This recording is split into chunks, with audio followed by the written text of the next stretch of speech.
Tonight, we're hearing from the mother of a man declared missing in Myrtle Beach. This is not like our son. He would not just disappear without a trace. He just wouldn't.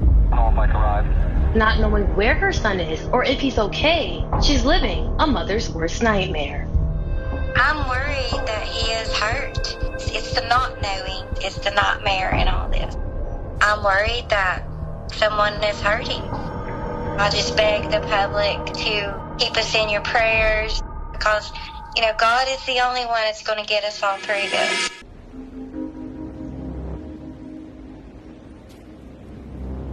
Christopher Bowling's mother contacted the Myrtle Beach Police Department because even though he was 25 years old, Chris was the sort of person who got in touch with his mother fairly frequently, but he didn't make any contact for 5 or 6 days. He stopped showing up at work. It got to the point where several people were concerned. Chris's mom, she was just extremely emotional and convinced that something bad had happened to Chris. Shortly after police received the phone call, they checked local hospitals.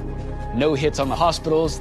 They went to his apartment, knocked several times. No answer at the apartment. They had no leads. It's like he had just vanished.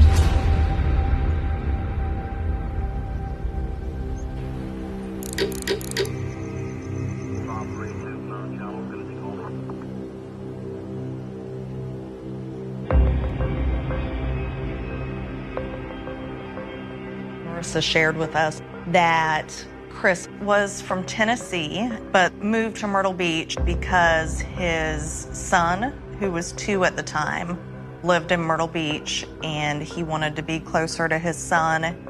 She told us that on July 28th, Chris was supposed to have their son and that she had not heard from him.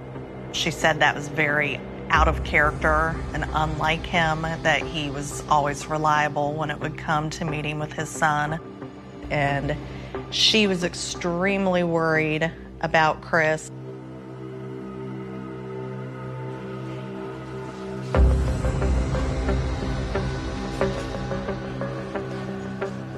There was no activity after the late evening of the 27th. We still weren't sure if there was some kind of foul play, but we all felt that something bad had happened to Chris.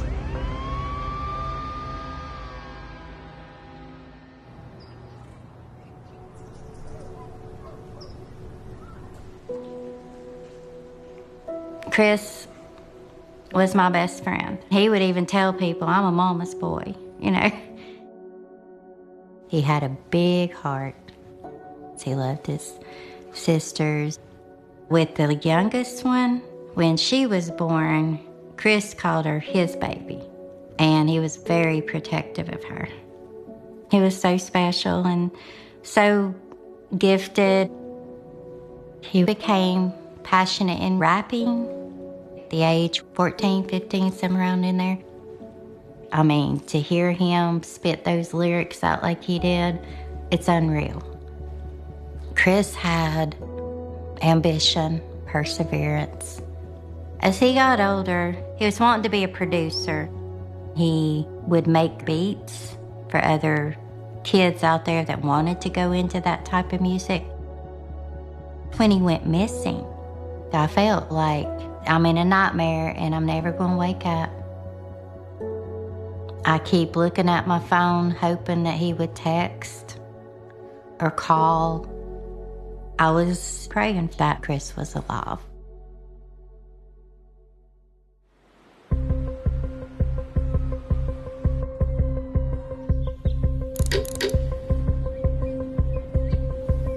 July 27th is not only the last day Christopher Sky Bowling was officially seen in Myrtle Beach, but it's also the last day Kelly Simmerly says she heard from her sons. We want answers. We want to know where our son is.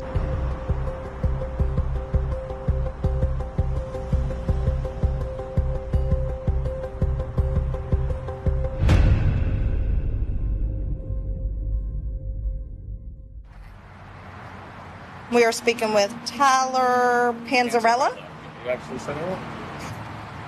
How long have you known Chris? Not too long. He advised that he did not know Chris very well, that he had met Chris through a mutual friend. And so his son and stuff was here, so he was asking me, he's like, hey, I want to come down to Myrtle Beach and everything. Could you help me out and let me stay with you? I'll pay you rent or whatever. And I was like, yeah, no problem.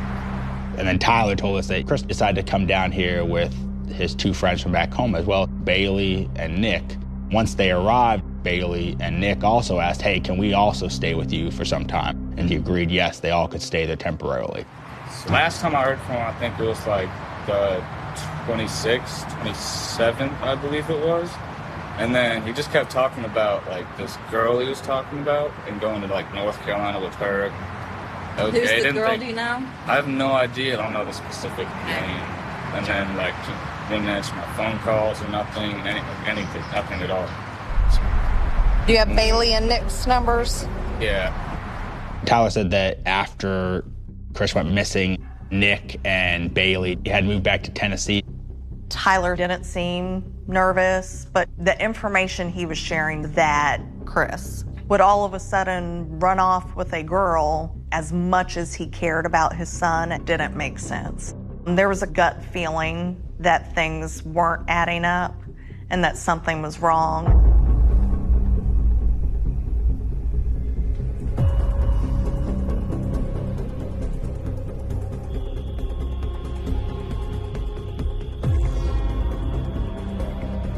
Nick Henry said that he had not spoken to Chris since the end of July and that he had basically left Myrtle Beach to be with a girl. Again, it was just more of the same story that just didn't make any sense to us. Something just wasn't right.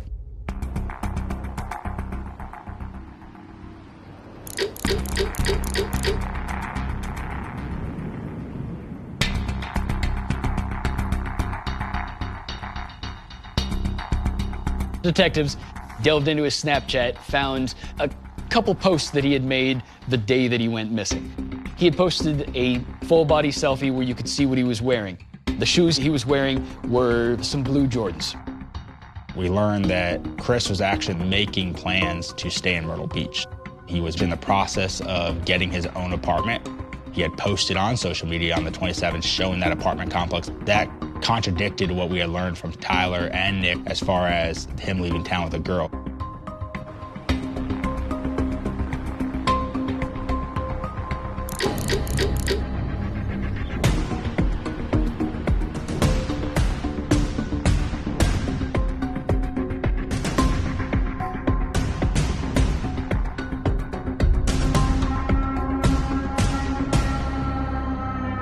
We were very suspicious of Tyler, so we had a cadaver dog come and be on scene during the search warrant. The cadaver dog that was brought in actually alerted inside the apartment between the living room and the master bedroom. That was a location that Chris was known to sleep at. And when the dog got to the area, it positively alerted for human remains. Speaking to the people that, are in charge of those dogs, they said it could have been something as simple as some kind of trace evidence or something being carried from clothing or from the shoes and that kind of stuff to the apartment. So at that point, we are transitioning from this missing persons case to now we're having direct evidence of a homicide occurring.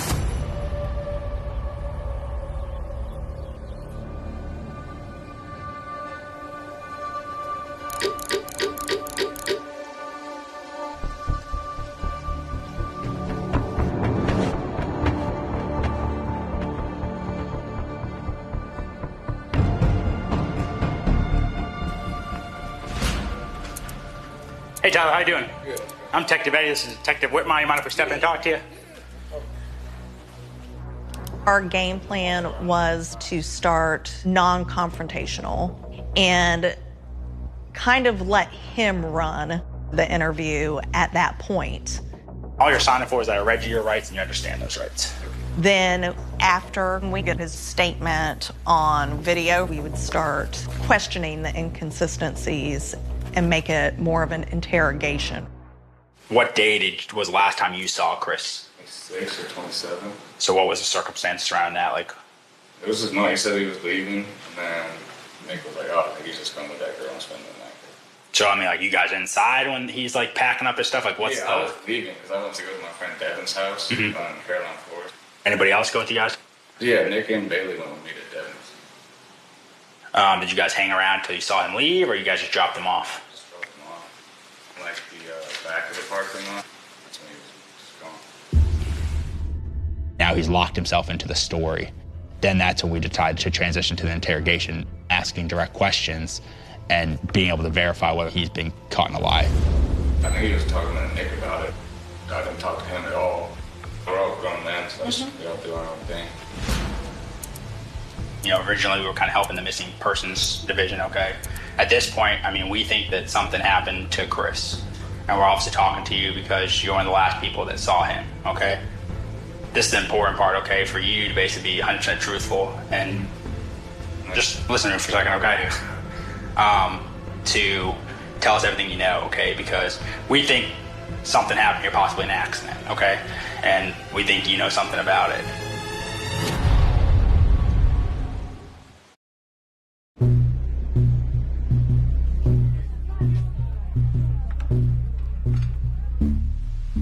We've been in investigation for a long time. The Myrtle Beach Police Department has not solved an investigation like this since 2000, okay, 20 years. So what do you think? What I was saying, that's 100% truthful. You know what I mean? I haven't seen him since then. I'll tell you right now, I mean, when we came here to the search warrant, we had a cadaver dog come. The dog alerted to possible deceased person in your apartment. That doesn't make sense to me. Did he alert, or like where? Is it just like in general? Or just like...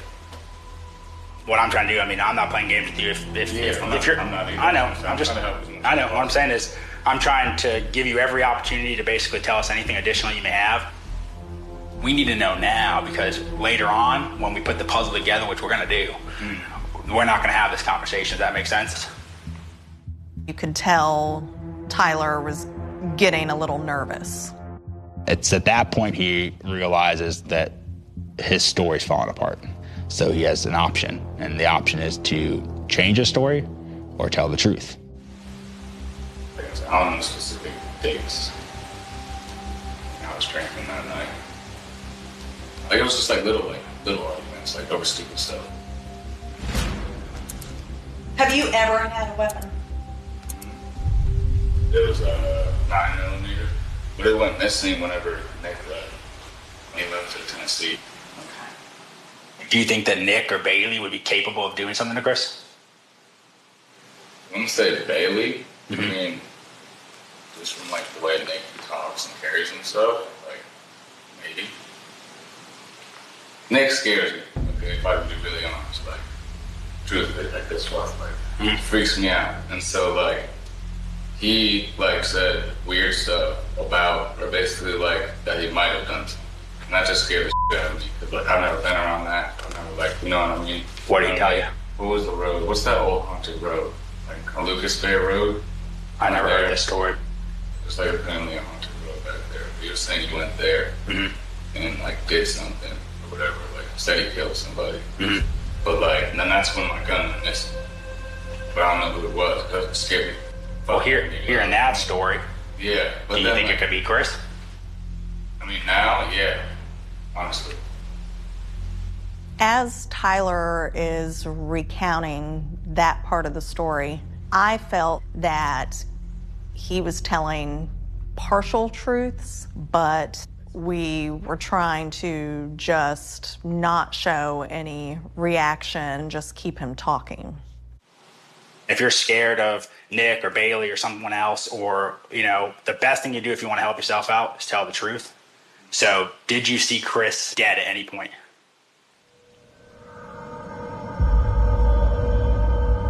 Okay. Can you tell us what happened? They just told me to go there. I think they were just gonna go do some like haunted stuff or like by that road or whatever. So like we went there, and then like he had my gun or whatever, and then just like just shot him.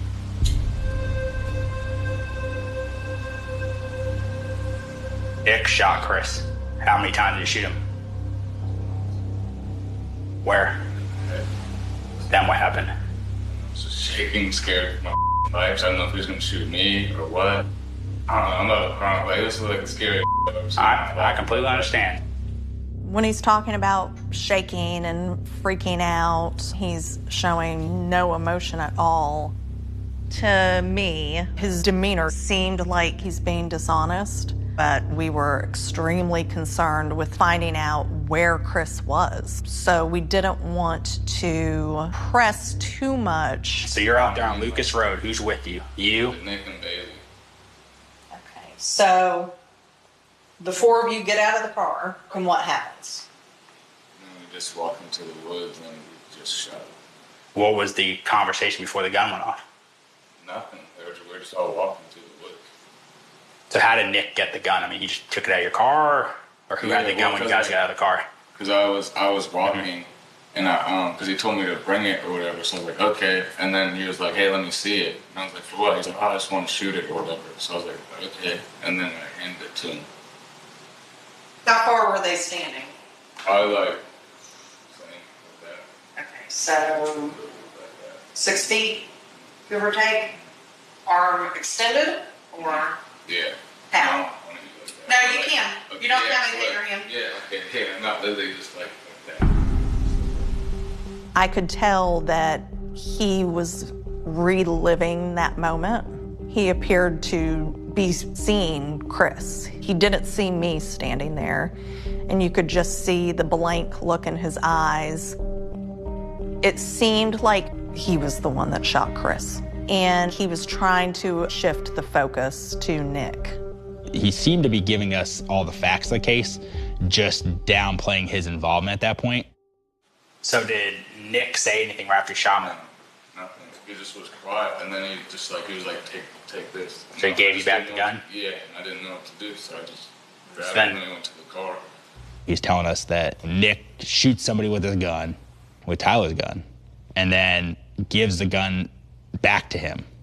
At this point, you'd be able to point the gun at Nick if you want to. You'd be able to say, I'm leaving, I'm getting in my car, I'm not taking you with me, I'm going to the police.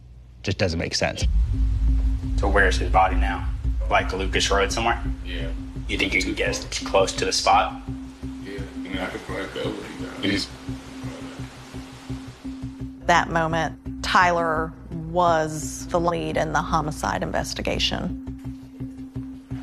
At that point, we did not have any physical evidence, and we did not have a body, so we charged him with obstruction of justice for impeding and hindering our missing person investigation. He's just gonna pat you down, man.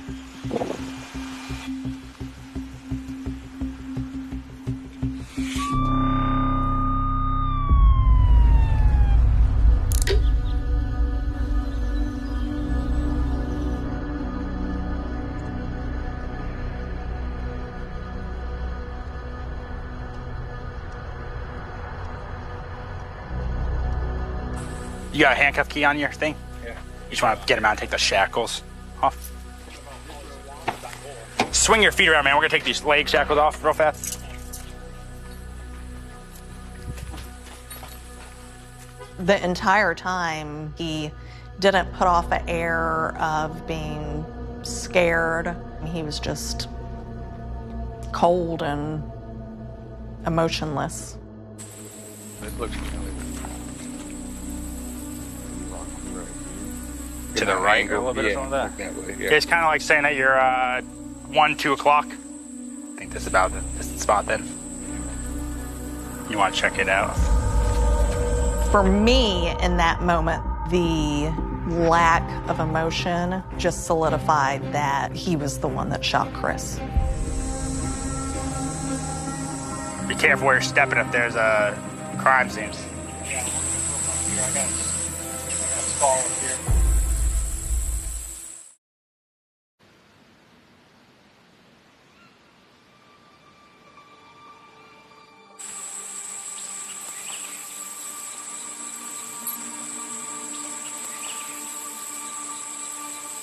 You remember what shoes he was wearing that night? It's like blue Jordans. In blue and white?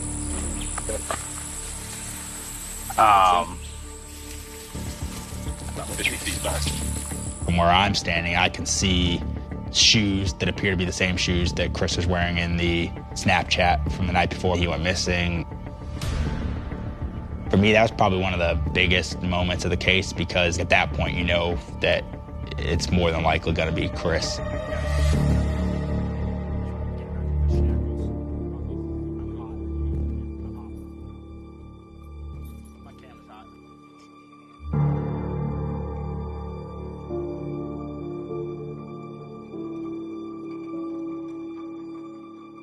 I remember telling my husband, he's gone. He's gone. I didn't want to believe it. I would have died for him. He was my world.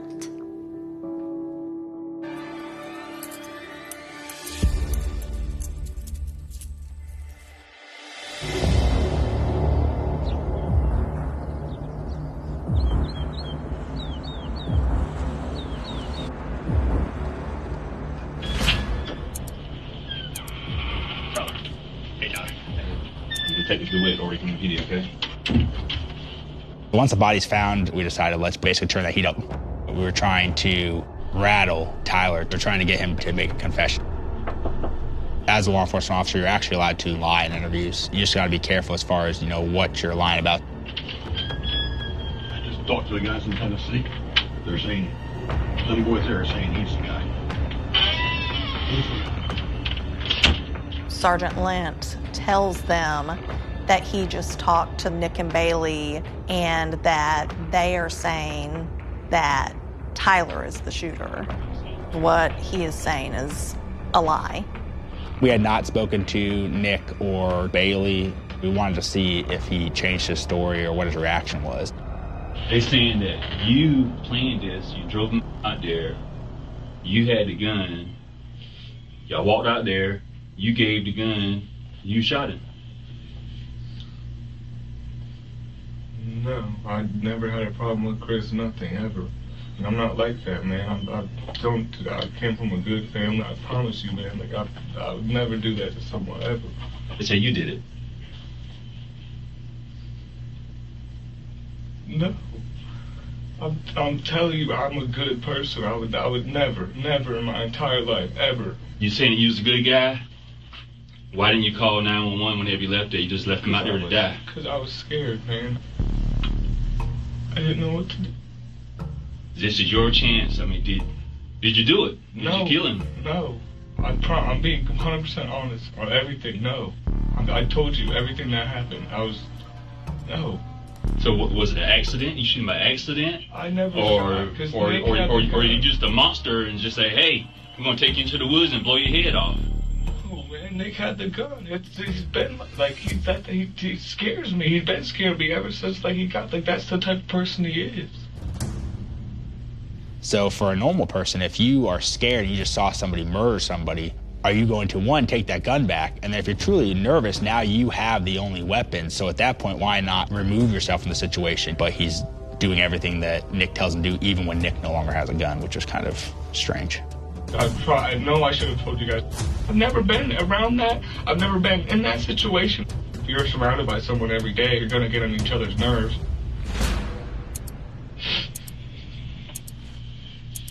All right, Tyler, sit tight. We'll be right back, okay?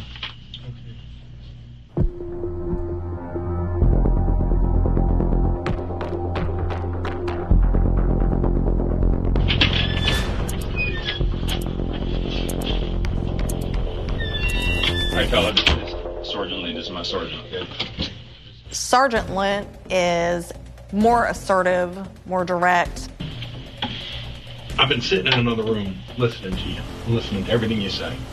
And all these guys have told me everything that's been going on for the last 3 or 4 weeks or whenever the hell this started. All right? You're how old? 23. What do you plan on doing with your life? Be the best person I can be. Really? Where do you want to be that best person? Let me tell you right now, you're fixing to go to prison. Guess what's going to get done to Tyler? You're going from here, you're going to get charged with murder. You're going to be charged with killing Chris. Do you understand that? Look at me. Don't sit there and give me these crocodile tears. Tyler, don't sit here and bull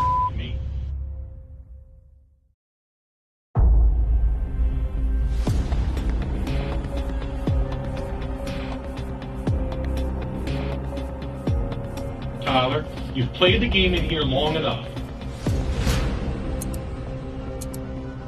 You're involved in some that you would have never, ever been done if you were a good person. Because you don't go out to Lucas Bay Lights and bring a gun into the woods at night if you ain't got something planned. So be honest. This story, to be able to tell this story, shouldn't take you any more than 5 minutes, from beginning to end. So that's what you think. You think I'm just that type of person. And I don't know where. Yeah, I think you're the kind of person that takes a friend out into the middle of the woods. From what representation, though? Is what from your own words.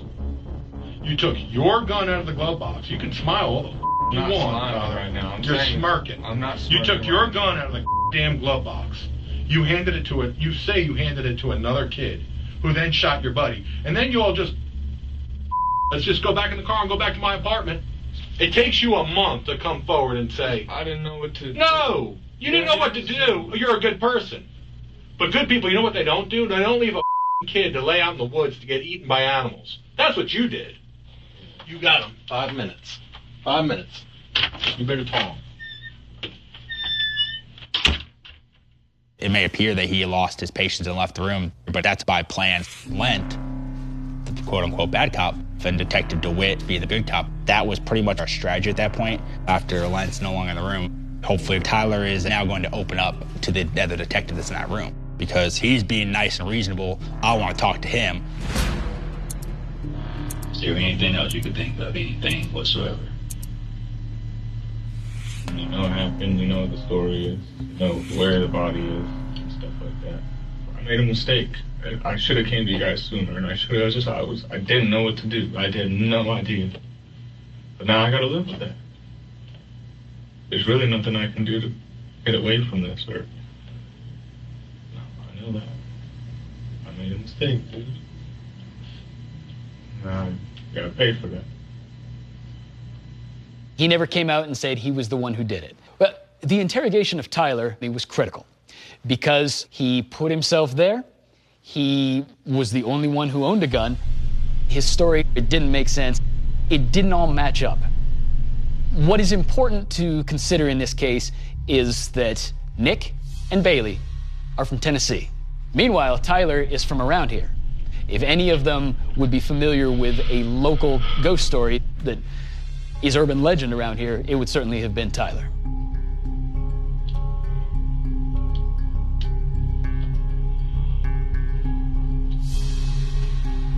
Now, it was extremely important for the officers to talk to Nick and to talk to Bailey, for them to establish everything that happened during that shooting.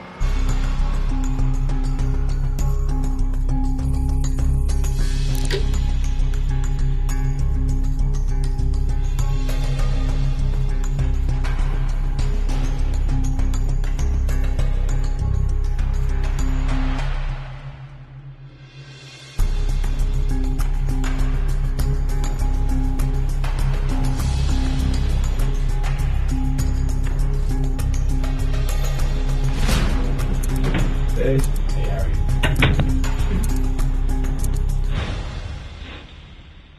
Try to relax, okay? We're just gonna have a conversation, all right?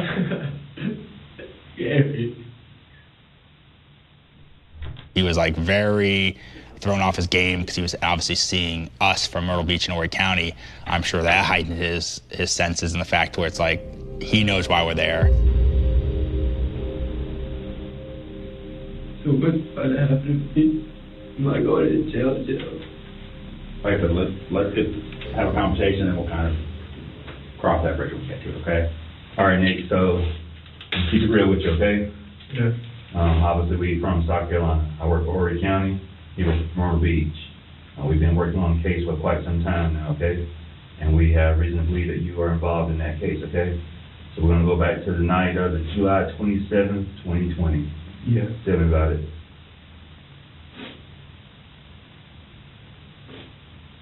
I don't want to say anything. Why? Take some deep breaths, man. Yeah, he told me, he was like, if you ever tell anybody, I'm going to give you a your grandpa.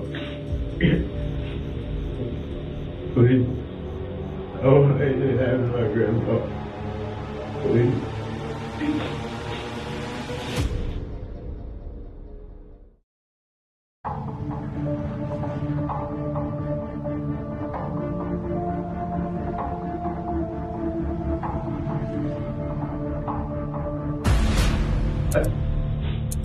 sure you can't do nothing. Wait. He has my house key. Take some deep breaths, man. So please. Just drink some water. He was so emotional that he couldn't control himself. It was important to try to settle him, make him feel comfortable and relaxed. There are times where you need to be softer and coax the information that you are trying to learn. Boy, look 4 days, they see your side of the story. And we'll have a conversation. That's all we're going to do today, okay? So tell me what happened. Okay, so Tyler did it. Did what? He shot him. Please don't tell him I told you. So, Tyler's in jail. So he's not a threat to your family, okay? But, unfortunately, you got you wrapped up in this, okay? So we're just trying to see what you can provide to us as far as from your point of view, okay? To make sure we have the story correct. Okay? Yeah. So that's what we're looking for from you. Okay, so we're in the car and we're driving. Who was there? Baby, Sky, and Tyler. Whenever you say Sky, who's Sky? What's his real name? Chris. I guess Sky said something about his nephew or something like that and started making fun of him, and Tyler just looked at him like that was the last straw. They haven't really got along. What else can you tell me? We're just driving and I didn't know where the hell we were going. And how his face was on some old dirt road. And he was talking about some haunted forest or haunted something. And everybody was just freaked out. And we started walking and he made sure he was behind us. And we all got somewhere wherever he wanted us to go to. We told him to stand in specific spots. And they just threw some. I was terrified. I didn't know if I was going to die too, and yeah, I've never seen anything like that before, and I didn't know what to do. So you didn't touch the body at all? No, I promise I didn't. I swear to God. Pulse, nothing. Just left him there. I was scared. He just popped him in front of me. One of the differences in the interview with Nick as opposed to the interview with Tyler, Nick was very upset and showing fear, a lot of emotion. He just seems to be saying what he's feeling and exactly what he's trying to convey. He's actually scared of the whole situation compared to like where Tyler's very composed. So why would he say you shot? Tyler said I shot him because Tyler shot him. Like, listen, bro. Like, I'm telling y'all the God's honest truth. I did not do it. He did it. When you see someone get extremely emotional in the face of an allegation of a crime, moving around and waving around, usually they're being honest because they're worried and upset that you're going to believe false information. But with Nick, we thought to push him a little further and see if his emotions changed, if his demeanor changed, and if anything in his story changed. And I have the proof that it was his gun. It was the first day I met him and he showed me. It was not me. I swear to God.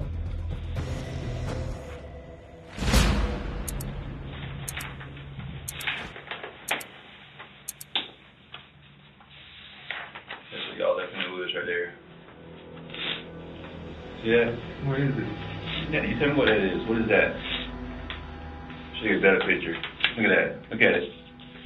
Look at it. See that? Y'all did that. See that? Look at that. Who's that right there? Who's this right here? Look at it! You see it? Who did that?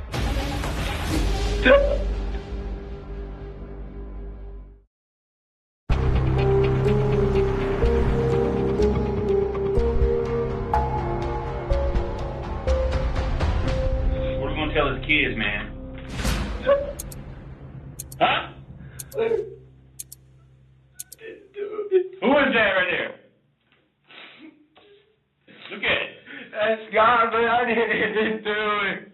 I swear to God I didn't do it. I did not want none of that to happen to him. I swear to God. I swear to God on everything. I promise. I swear to God. Like, I'm the one who took him down there to see his kid. And now he's dead. It's not my He's fault. dead. It's not my fault, bro. Even under that extreme pressure, he's still saying he didn't do it. It's not my fault. He's still naming Tyler as the person that did it. So you're seeing him actually get frustrated, getting angry about the situation because he's being blamed in his mind for something that he didn't do. Did you tell him the plan with Tyler? No, Tyler. Contribute to the plan that Tyler had for this whole situation? No. Neither did Bailey. What percent of responsibility do you think Tyler has for this? What happened? 0 to 100.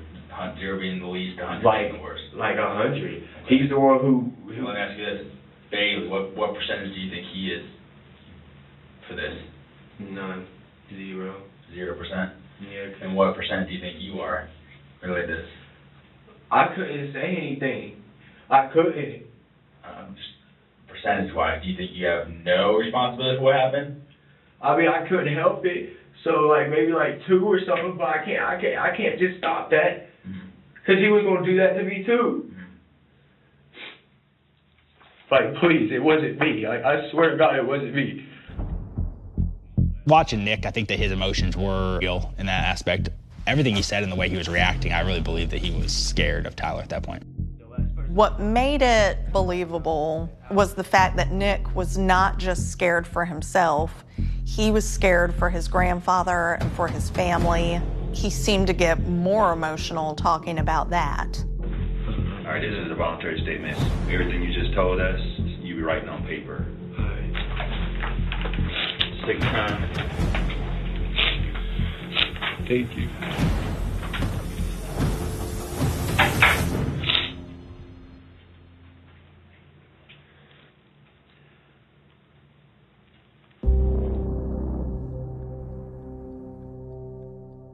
It's very important because Bailey hasn't had the finger point at him yet.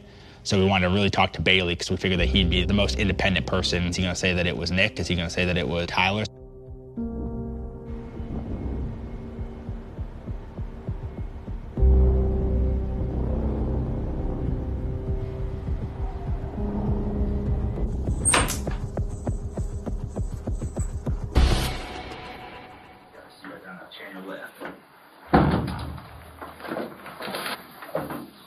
So here's the deal, Bailey.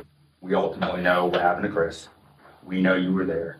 What we're looking for right now is to see how cooperative you're going to be with us, because we don't need you getting in trouble just because your friends put you in a bad situation, because nobody said you did anything, but you were there. What I need to know is, did Tyler shoot him or did Nick shoot him? Who shot him? Who pulled out his gun? Tyler. Tyler pulls out his gun and shoots who? Chris. How many shots? Just one. Okay. Make any direct threats to you? I mean, he told me if something happened, he'd know. Some other people we've spoken to said Nick shot him. No, it wasn't. No, just because he's my friend don't mean I'm gonna stand up for him, because I don't think it's right. Either way. But it was Tyler. Would you be willing to take a polygraph to show that you're not having providing false information to us today? Yes, sir. All right, just sit tight for me, all right? Yes, sir. After Bailey's interview, he wrote a written statement, And then he also drew a sketch where the vehicle was parked and the way they were standing in the woods.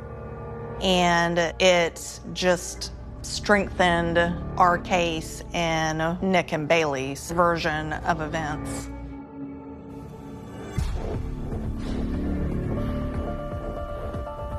Bailey gave police all the information that he was able to, and he did not lie. Investigators determined that Bailey's involvement in this case was mere presence, and at that point, he was allowed to leave the police department. Bailey was never charged with anything related to this case. The interrogations were extremely important in this case. The initial interrogation with Tyler was obviously the huge turning point. Yeah, not that they just like that.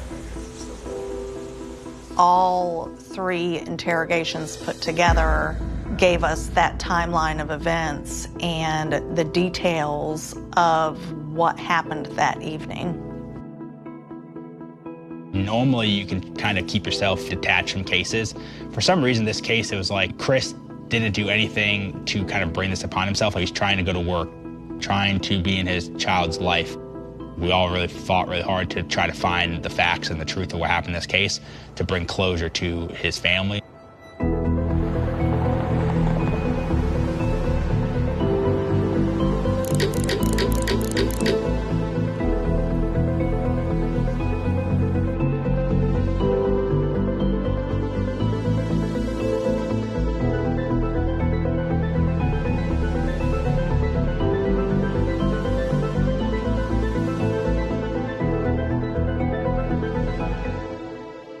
I want people to remember Chris the way I remember Chris.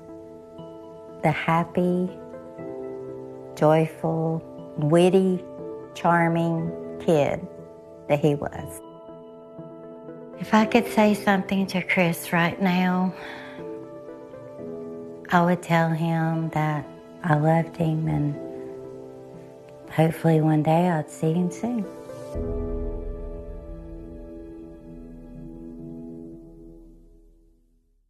Some cases disappear from the headlines long before they disappear from the minds of the people who lived through them. The newspaper clippings yellow. The evidence boxes collect dust.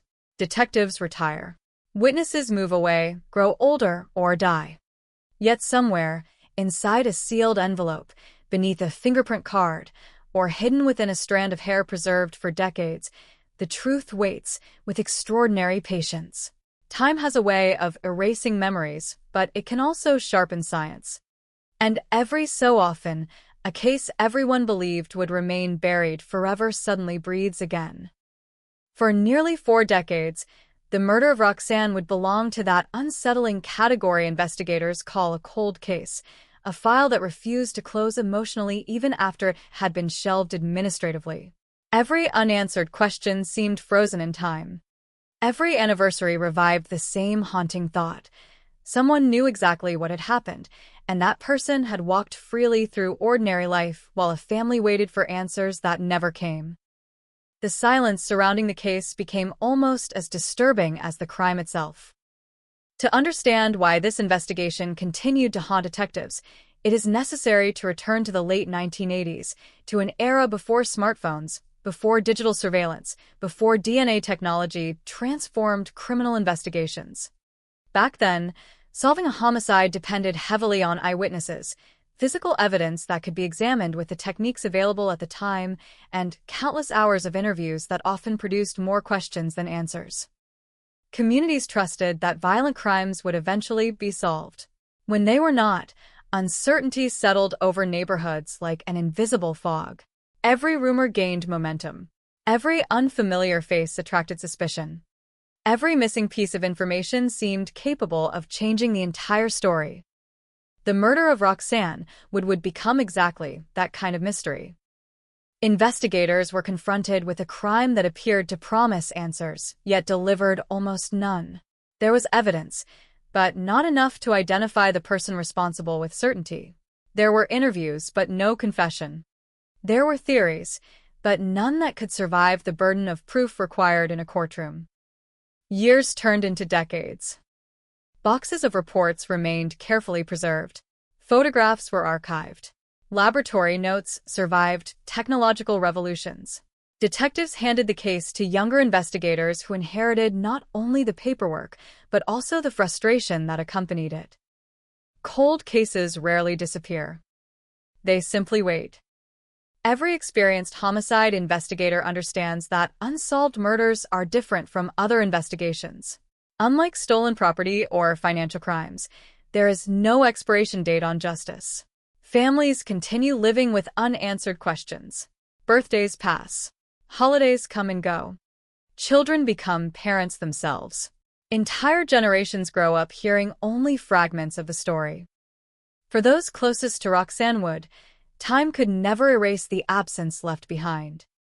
The public often imagines cold case detectives reopening an old box and instantly discovering a forgotten clue that changes everything. Reality is rarely so dramatic. Most investigations resume slowly. Detectives reread thousands of pages. They compare witness statements collected decades apart. They examine whether advances in forensic science might reveal details impossible to detect when the crime first occurred. Sometimes nothing new appears. Sometimes one overlooked detail changes everything. That uncertainty is what makes cold case work uniquely demanding. Investigators must resist becoming attached to old theories simply because they have existed for years. Every assumption must be questioned again. Every conclusion must earn its place all over again. The murder of Roxanne Wood challenged investigators in precisely that way. The original investigation unfolded under the limitations of its era. Every forensic test had boundaries. Biological evidence could only reveal so much. DNA profiling was still developing and far from the powerful investigative tool it would later become. Evidence that seemed insignificant in the late 1980s could eventually become the centerpiece of an entirely new investigation decades later. Science was changing. The evidence itself was not. That distinction would eventually matter. As forensic laboratories advanced year after year, cold case units across the United States quietly began reopening investigations once believed impossible to solve. Shelves filled with forgotten evidence suddenly became valuable again. Tiny biological samples that had once been considered unusable could now produce profiles of remarkable precision. Cases separated by decades began reaching unexpected conclusions. Families who had nearly abandoned hope received phone calls they never imagined would come. 4 detectives assigned to long unsolved murders, each scientific breakthrough carried a simple but powerful question. What if the answer has been here all along? That possibility transformed countless investigations, including the one involving Roxanne Wood. Yet reopening a case does not automatically produce justice. Evidence must still survive scrutiny. Laboratory findings must still be interpreted correctly. Every investigative step must withstand legal examination. A single mistake can undo years of work. Cold case detectives therefore move with extraordinary caution. They know that reopening a murder investigation raises expectations not only among family members, but also within the broader community. Every announcement brings renewed media attention. Every development revives public speculation. Hope returns. So does pressure. In many unsolved homicides, investigators eventually discover that memory itself becomes one of their greatest obstacles. Witnesses forget details. Conversations blur together. People unintentionally reshape recollections after hearing rumors repeated for years. What once seemed certain becomes uncertain. Physical evidence, however, tells a different story. It does not remember.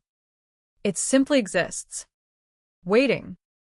Preserved inside sealed containers, protected from contamination, silent for years until technology becomes capable of asking the right questions. That is the paradox at the heart of every cold case. Human memory fades. Scientific capability grows. Somewhere between those two realities lies the truth. As investigators revisited the Roxanne Wood file, they were not merely searching for a suspect. They were testing whether modern forensic science could finally speak where earlier methods had remained silent. Every document was reviewed with fresh eyes. Every preserved item acquired renewed significance. Nothing was assumed. Nothing was ignored. This methodical approach lacks the dramatic pace often portrayed in films, yet it has become one of the most effective tools in modern homicide investigations. Justice delayed does not always mean justice denied. Sometimes it simply means waiting until science catches up with the evidence. That possibility offered cautious optimism, not certainty. Experienced investigators understand that reopening a cold case can easily end in disappointment. Biological samples may be degraded. Records may be incomplete. Evidence may have been lost through no one's fault after decades of storage. Every reopened investigation carries risk. Every laboratory submission becomes an exercise in patience. Weeks become months. Months become years. Still, detectives continue because every unsolved homicide represents an unfinished promise. Someone lost a life. Someone lost a daughter, a friend, a loved one. Someone deserves an answer. The murder of Roxanne would remain one of those promises. It stood as a reminder that justice is not measured only by speed but also by persistence. Detectives changed. Prosecutors changed. Technology changed. Yet the fundamental question remained untouched by time. Who was responsible? For 39 years, that question lingered in reports, interviews, forensic requests, and family memories without a definitive legal answer. It survived changing administrations, evolving investigative techniques, and the relentless passage of time. It became part of a growing collection of cases reminding investigators that the most dangerous assumption is believing an unanswered mystery will remain unanswered forever. Because history has shown, again and again, that some of the oldest files are capable of delivering the newest revelations. And somewhere inside the evidence preserved all those years, a silent witness was waiting for the moment when science would finally understand what it had been trying to say since the very beginning. The first hours after a homicide are often described as the most critical. Every minute carries the possibility of preserving evidence before weather, time, or human activity begins to erase it. Every person entering the scene must be documented. Every photograph must capture not only what is visible, but what may later become significant under a microscope or inside a courtroom. In the investigation into Roxanne Wood's murder, those early decisions would be revisited repeatedly over the decades, not because investigators lacked commitment, but because forensic science itself had not yet reached the capabilities it possesses today. When detectives began assembling the timeline, they faced the same challenge that has defined countless unsolved homicide investigations, reconstructing an ordinary day that had ended in extraordinary violence. They interviewed family members, friends, acquaintances, and anyone who might have crossed paths with Roxanne in the hours leading up to her death. Small details, where she had been, who had seen her, what she had planned next, became pieces of a puzzle whose full picture remained frustratingly incomplete. As news of the murder spread, the community responded with a mixture of grief and disbelief. Violent crimes leave more than physical evidence. They alter routines. Doors that had once remained unlocked were suddenly secured. Parents became more cautious. Conversations at grocery stores, workplaces, and neighborhood gatherings increasingly revolved around one question: who had done this? Public attention can be both a powerful investigative tool and a complicated obstacle. Detectives rely on community cooperation, hoping someone will recognize a detail or remember a conversation that seemed insignificant at the time. At the same moment, rumors begin to circulate. Speculation can spread faster than verified information, creating false leads that consume valuable investigative resources. For that reason, experienced investigators place extraordinary value on corroboration. A statement alone rarely resolves a homicide. It must be supported by independent evidence, physical findings, documented timelines, witness accounts, or forensic analysis. Throughout the Roxanne Wood investigation, that principle remained constant. Every lead required careful examination before it could be accepted or discarded. The investigative record grew steadily. Reports accumulated.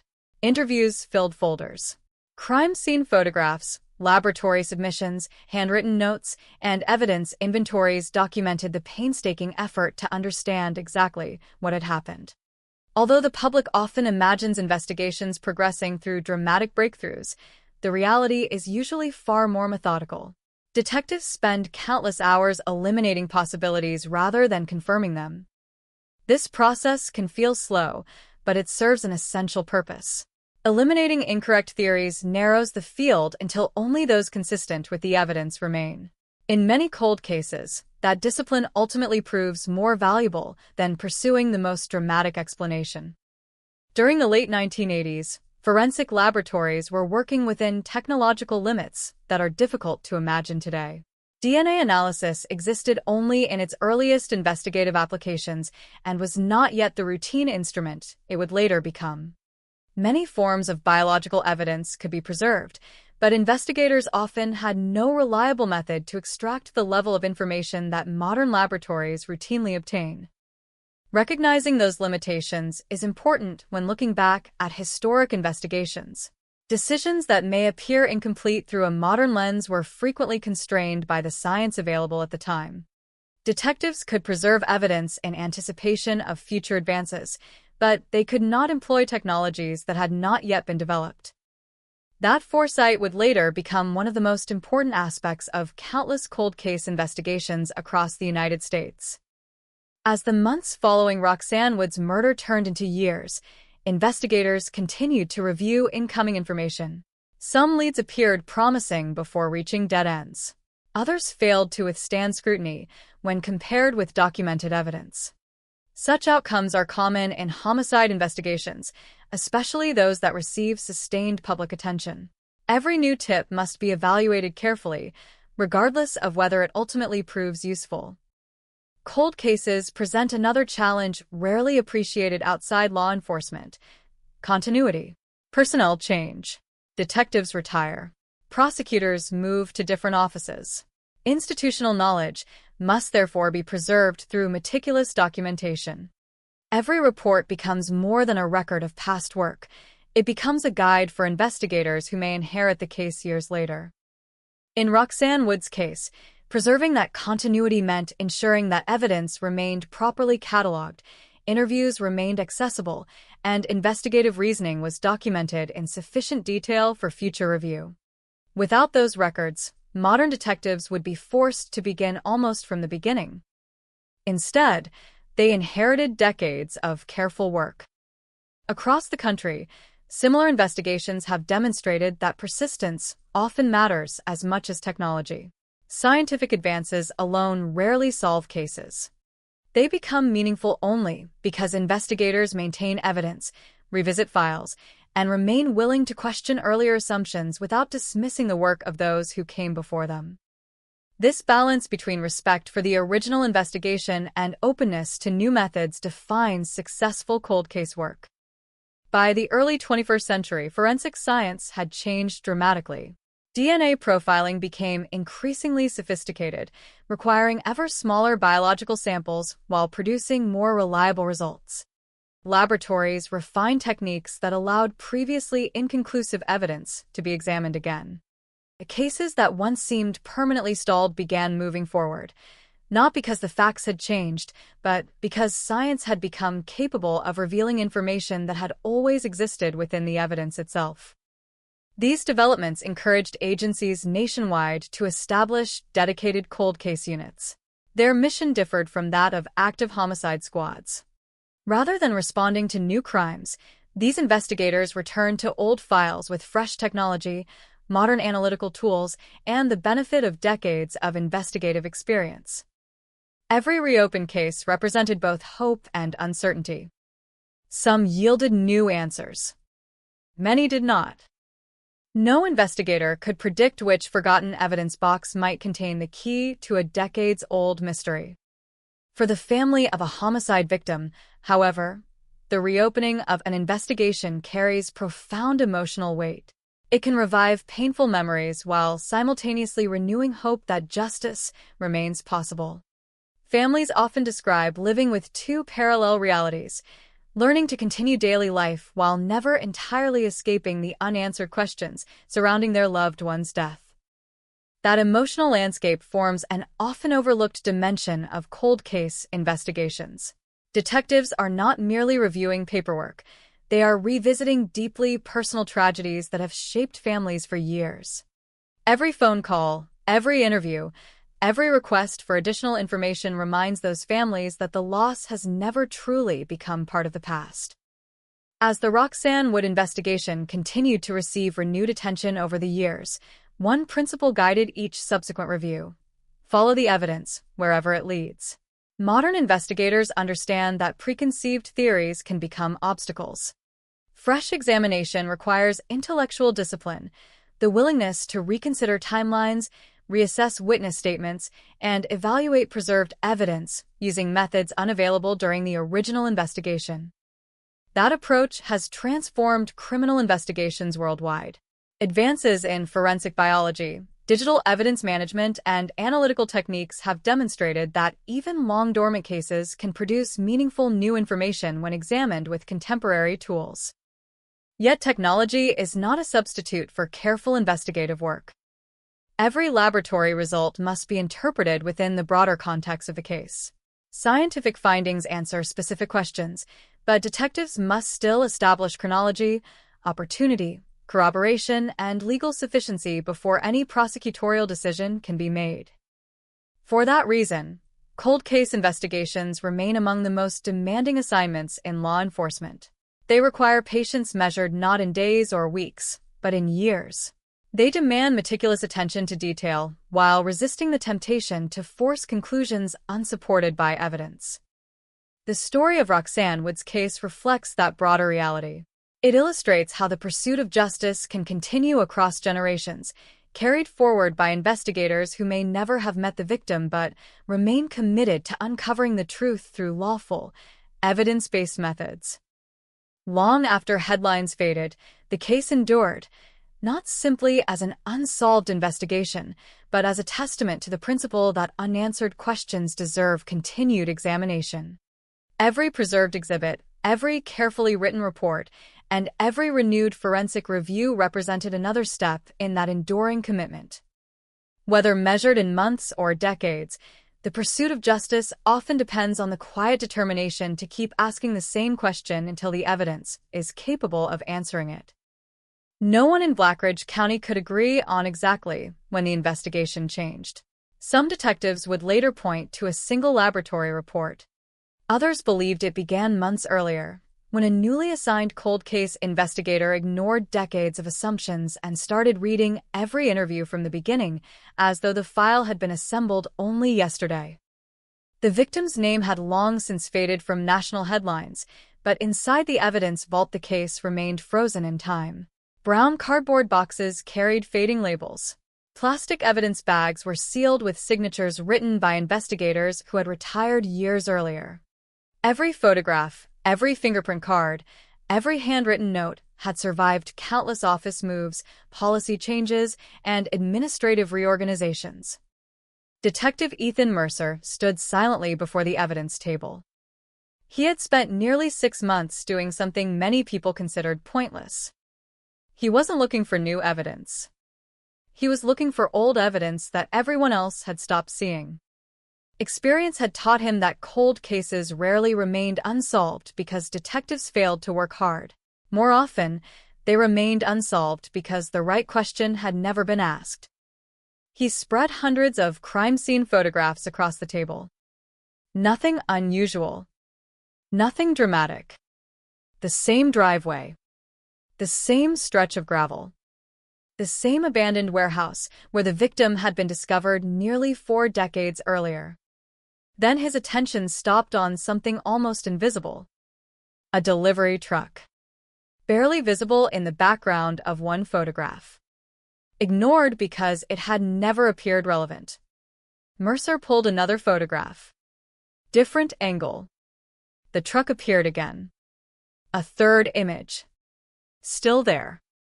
Always parked in nearly the same position. He leaned closer. The company's faded logo could no longer be read with the naked eye, but digital enhancement software available today was capable of recovering details impossible to recognize when those photographs had first been developed. Within days, forensic imaging specialists began processing the negatives. Frame by frame. Pixel by pixel. The investigation was suddenly moving again. No one celebrated. Experienced detectives knew better. Every apparent breakthrough had to survive verification. The enhanced image revealed only fragments of lettering. Not enough to identify a business, but enough to eliminate dozens of possibilities. Records specialists searched archived commercial registrations dating back 40 years. Many companies no longer existed. Others had merged. Some records had been destroyed. Still, one transportation company matched both the partial logo and the vehicle configuration. Its fleet records no longer existed. Its owner had died years earlier. Its employees had scattered across the country. Once again, the investigation slowed. Mercer refused to stop. If someone drove that truck, he quietly told his team, someone remembers it. The interviews began again. Former mechanics, dispatchers, warehouse clerks, retired drivers. Most remembered nothing. Others apologized for wasting investigators' time. Then one interview changed the atmosphere inside the room.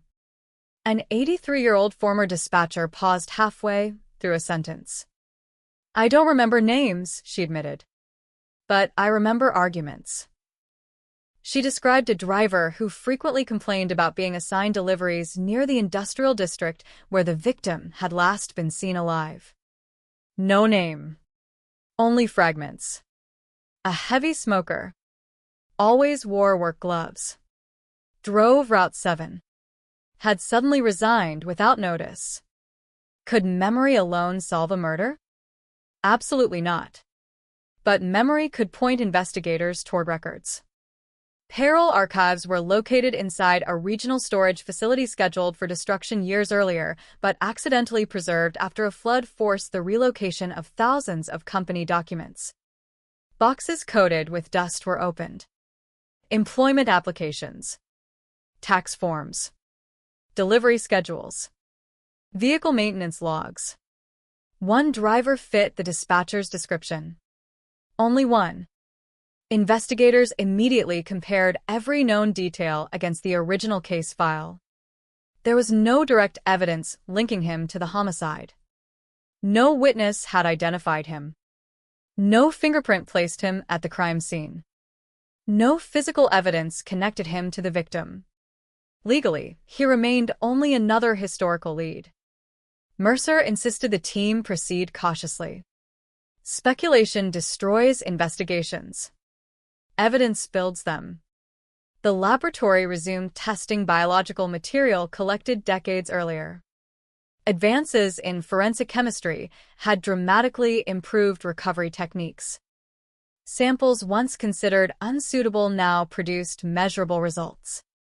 Weeks passed. Then months. Every detective learned to stop checking laboratory emails every hour. Waiting became routine. One rainy Thursday morning, the notification finally arrived. Additional testing had generated a previously unavailable biological profile. Not complete. Not perfect. But significantly stronger than anything investigators had possessed before. Silence filled the briefing room. The report answered no ultimate questions. Instead, it created entirely new ones.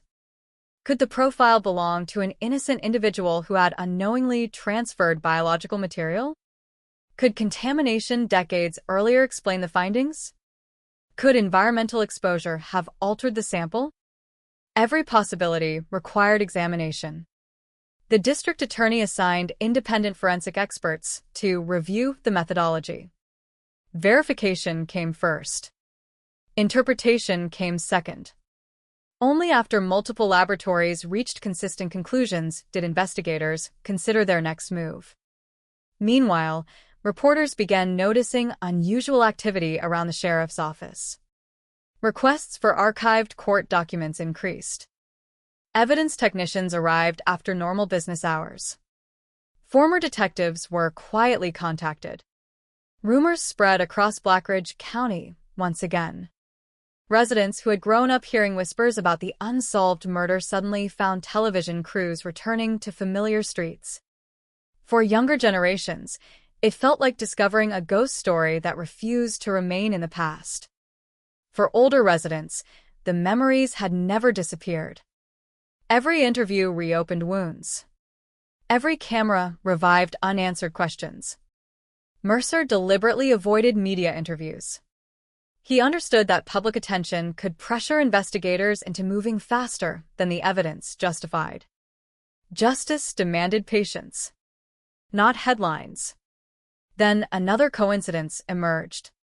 Or perhaps it wasn't coincidence at all.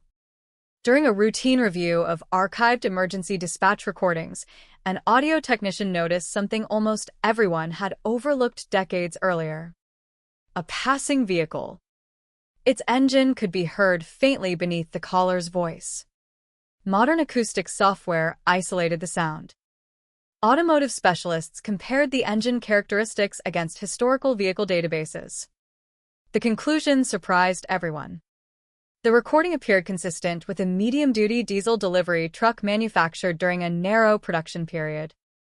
The same class of vehicle already drawing investigators' attention. Individually, neither discovery proved anything. Together, they justified looking deeper. Search warrants followed. Old storage units were examined. Family members voluntarily surrendered boxes of documents belonging to deceased relatives. Investigators reconstructed employment histories, residential moves, financial records, and travel patterns spanning almost 40 years. Piece by piece. Timeline by timeline. The picture slowly became clearer. Not because one dramatic clue solved everything. Because hundreds of ordinary details finally began fitting together. Mercer often reminded younger detectives of a lesson he had learned early in his career. Mysteries don't usually end with explosions. They end with paperwork. As winter settled across Blackridge County, investigators realized they were closer than anyone had imagined possible. Yet the most important question still remained unanswered. Did the evidence establish what investigators believed? Or merely what they hoped? No one could remember the last time Ashcroft had made national news. It was the kind of town people drove through without slowing down, surrounded by endless pine forests and abandoned railway lines that seemed to disappear into the mountains. The population had barely changed in decades. The diners still opened before sunrise. The hardware stores still closed at 5. Children still rode bicycles along streets where everyone believed they knew everyone else. Until one night proved they didn't. At 8:43 p.m. on October 17, 1991, investigative reporter Emily Carter placed a phone call to the newsroom where she had worked for nearly 7 years. The conversation lasted exactly 11 seconds. No greeting. No explanation. Only 4 words. They're inside the archive. Then silence. Seconds later, the line went dead. At first, no one panicked. Dropped calls were common. Emily had a habit of chasing stories without warning anyone where she was going. She often disappeared for hours while interviewing reluctant sources or digging through forgotten public records in dusty municipal buildings. Her editor assumed she would call back. She never did. By midnight, her apartment lights were still off. Her car wasn't in its parking space. Every hospital within 50 miles reported no unidentified admissions. Friends hadn't seen her. Family hadn't heard from her. The next morning, Ashcroft police officially opened a missing person investigation. 3 days later, they found her sedan. It sat alone in the parking lot of the old Hawthorne Records Repository, a government storage building scheduled for demolition the following year. The driver's door was locked. The keys were gone. Emily's notebook lay on the passenger seat. Every page had been torn out. There were no signs of violence. No fingerprints that didn't belong. No blood. No struggle. Nothing. It was as though someone had carefully erased every indication that she had ever been there. Except for one detail. On the dashboard rested a cassette tape. Blank. Or so investigators believed. Forensic technicians listened to it using standard equipment. Nothing. No voices. No music. Only static. The tape was logged into evidence and forgotten. Months became years. The search expanded across neighboring states. Hundreds of interviews. Thousands of tips. Every promising lead dissolved under scrutiny. Some claimed Emily had uncovered political corruption. Others believed she had stumbled into organized crime. There were whispers of environmental crimes buried beneath old mining contracts. Secret land deals. Missing government files. Even conspiracy theories involving intelligence agencies found their way into local newspapers. None could be proven. One by one, investigators crossed names off lists. Witnesses changed their stories. Rumors became folklore. The missing person investigation slowly transformed into Ashcroft's greatest mystery. Children who hadn't even been born in 1991 grew up hearing adults mention the archive girl in lowered voices. The abandoned repository was eventually demolished. A shopping center was built nearby. Life moved forward. The case did not. 35 years later, Special Agent Nathan Hale had no intention of reopening the investigation. He wasn't even looking for Emily Carter. He had traveled to Ashcroft while auditing historical evidence storage procedures for a statewide forensic modernization program. It was administrative work. Tedious. Routine. Until he noticed something unusual. Evidence Box 91 to 417. The inventory listed 1 microcassette. Yet the physical box contained 2. Someone had added an unlabeled cassette decades earlier. No documentation. No chain of custody record. Nothing explaining why it existed. Most people would have assumed it was a clerical mistake. Hale didn't. He requested both tapes. Modern forensic audio laboratories were capable of extracting sounds far below the threshold detectable by equipment available in 1991. If the tapes truly contained only static, technology would confirm it. If not, 3 weeks later, the laboratory called. We found something. Not voices. Not immediately. Patterns. Hidden beneath layers of electronic interference. The audio engineer spent another 6 days separating frequencies. Gradually, static transformed into footsteps. A door opening.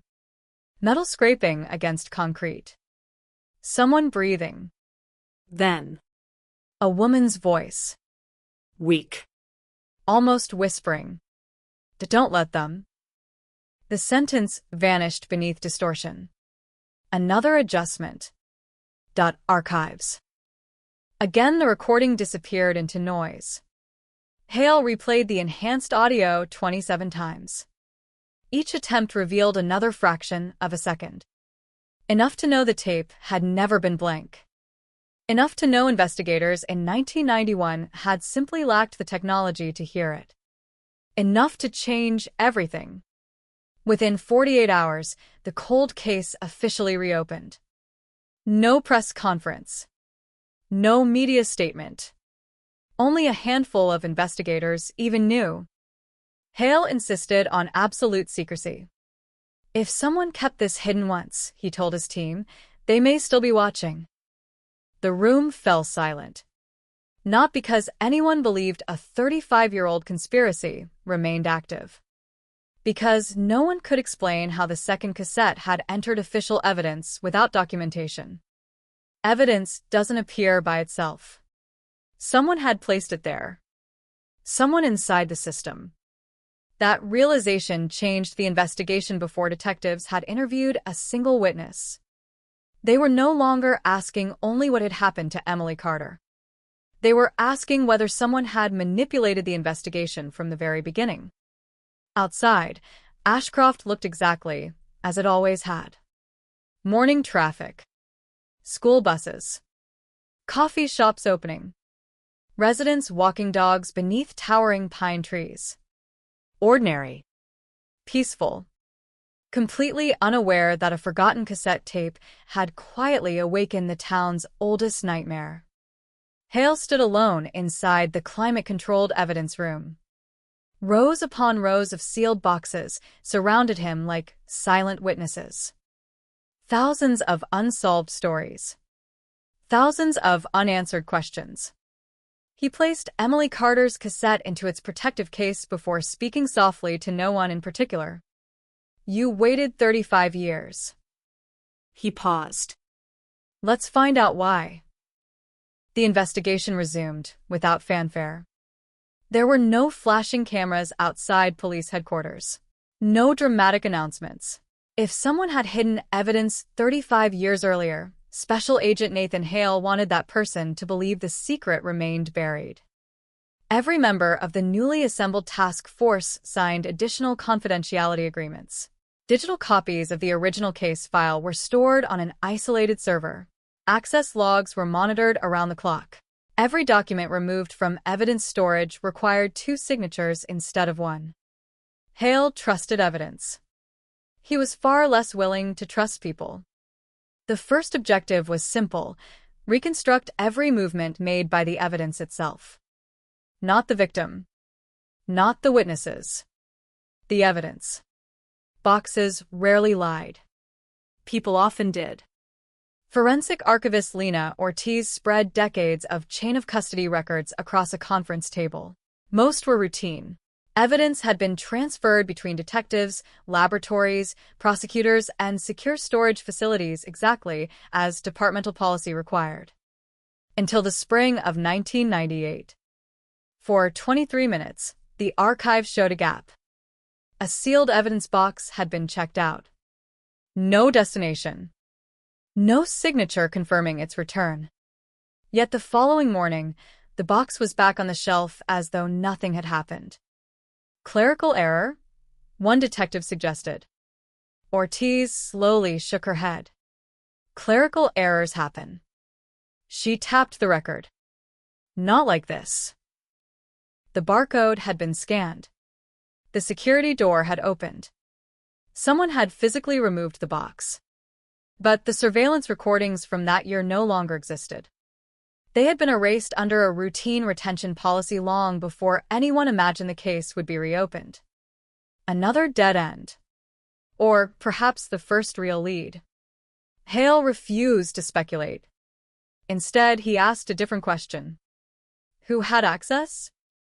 The answer reduced hundreds of former employees to 27 names. Detectives began locating them one by one. Some had retired to neighboring states. Several had died. Others remembered almost nothing about a forgotten evidence transfer from nearly 3 decades earlier. One former property technician, however, hesitated before answering. "I remember rumors," he finally admitted. "What kind of rumors?" He stared through the interview room window. That someone important wanted the Carter case to disappear. Who? "I never knew." "Did anyone give a reason?" He took a slow breath. People stopped asking questions. Silence settled over the room. Rumors were not evidence. But they often explained why evidence had gone missing. Meanwhile, the forensic audio laboratory continued extracting sounds from the recovered cassette. The process resembled restoring a faded photograph 1 grain at a time. Another fragment emerged. A metallic impact. Several footsteps. Then, a man's voice. Too distorted to identify. Only 3 words survived enhancement. That she saw everything. The sentence electrified the task force. Not because it identified a suspect, because it suggested motive. Emily Carter may not have been chosen at random. She may have discovered something someone desperately wanted hidden. Hale immediately shifted the investigation. For years, detectives had focused on Emily's disappearance. Now they began examining her work. Boxes of notebooks were retrieved from her former newspaper's basement archive. Editors who had long since retired returned to help identify unfinished assignments. Old filing cabinets revealed drafts that had never been published. Most involved ordinary local reporting, city council meetings, school budgets, environmental complaints. Then Lena found a folder with no headline. Inside sat dozens of handwritten notes connected by circles and arrows. Names, dates, property records, freight invoices, warehouse permits. Across the top of the first page, Emily had written one sentence. Follow the buildings, not the people. Hale read it twice. What does that mean? No one answered. Perhaps Emily herself hadn't known. Perhaps she had. County historians joined the investigation. Together, they reconstructed ownership records stretching back 40 years. A surprising pattern appeared. Several abandoned industrial properties had quietly changed ownership through a web of shell companies. Nothing illegal on its face, but unusual, especially in a town as small as Ashcroft. The transfers repeatedly involved the same law office, the same accountant, the same development consultant. None had ever been suspects. None had criminal records. Still, Hale wasn't interested in assumptions. He wanted documents. Every contract was digitized. Every signature compared. Financial investigators traced transactions through archived banking records wherever they still existed. The deeper they looked, the stranger the pattern became. Companies dissolved within months of purchasing land. New corporations appeared with nearly identical directors. Buildings stood empty. Yet taxes were always paid. No business ever operated inside. Someone wasn't buying property, Ortiz observed quietly. They were buying privacy. That theory remained just that, a theory. But it gave detectives somewhere concrete to dig. Literally. Ground-penetrating radar was authorized at one abandoned warehouse still standing on the edge of town. Local residents watched from behind temporary fencing as engineers slowly crossed the cracked concrete floor. Hour after hour. Nothing. Then a technician raised his hand. A rectangular anomaly, buried several feet beneath the foundation. Construction crews carefully removed a section of concrete. Everyone expected to find an old storage vault. Instead, they uncovered a steel container. Locked. Heavily corroded. Forensic specialists documented every inch before opening it. Inside were dozens of water-damaged file folders wrapped in plastic. Paper. Only paper. No money. No weapons. No human remains. Disappointment spread quickly, until conservators began drying the documents. Many pages were unreadable. Others survived remarkably well. Shipping manifests, land surveys, internal correspondence. Most appeared mundane. Then one invoice caught Hale's attention. Delivery destination. Municipal Records Archive. October 17, 1991. The same day Emily Carter vanished. The room grew quiet. No one rushed to conclusions. The invoice proved only that a shipment had been scheduled. Not what it contained. Not who received it. Not whether Emily had been investigating it. Still, for the first time, two independent lines of evidence intersected on the same date. The archive. The shipment. Emily's final words. Outside, rain began striking the warehouse roof in slow, steady rhythms. Hale looked at the faded invoice again. He had learned long ago that investigations rarely moved in straight lines. They advanced in inches. One verified fact at a time. One document. One recording. One overlooked detail. The mystery surrounding Emily Carter had survived 35 years because every answer seemed to create two new questions. Yet for the first time since reopening the case, the task force no longer felt they were wandering through darkness. Someone had left a trail. Whether intentionally or by accident remained unknown. But trails had one defining characteristic. If followed patiently enough, they eventually led somewhere. Hale closed the file and looked toward the evidence table. We're done asking what happened. He paused. Now we find out who benefited. No one spoke. Because everyone in the room understood the implication. If Emily had uncovered a secret worth killing for, that secret might not be buried in the past. It might still be protecting someone today. The question lingered long after the meeting ended. Who benefited? Investigators have a saying that rarely appears in textbooks. When a crime refuses to explain itself, follow the advantage. Money, influence, silence, reputation, someone almost always walks away with something. The challenge is separating coincidence from design. By sunrise, the task force had divided into 3 teams. One revisited the financial trail hidden behind decades-old property transfers. Another focused exclusively on Emily Carter's reporting, reconstructing her final week's one assignment at a time. Nathan Hale chose the third path. He wanted to understand the archive itself. The original municipal records building no longer existed. It had been demolished years earlier, replaced by a glass-fronted civic center whose polished lobby gave no hint of what once stood beneath the same address. But buildings leave echoes. Blueprints survive. Maintenance logs survive. Fire inspections survive. And sometimes forgotten rooms survive. County engineers unearthed the original architectural drawings from an off-site storage facility. The plans showed 3 public floors, 2 basement levels, and a maze of narrow service corridors designed to move records between departments. Hale spread the blueprints across the hood of his vehicle. Something bothered him immediately.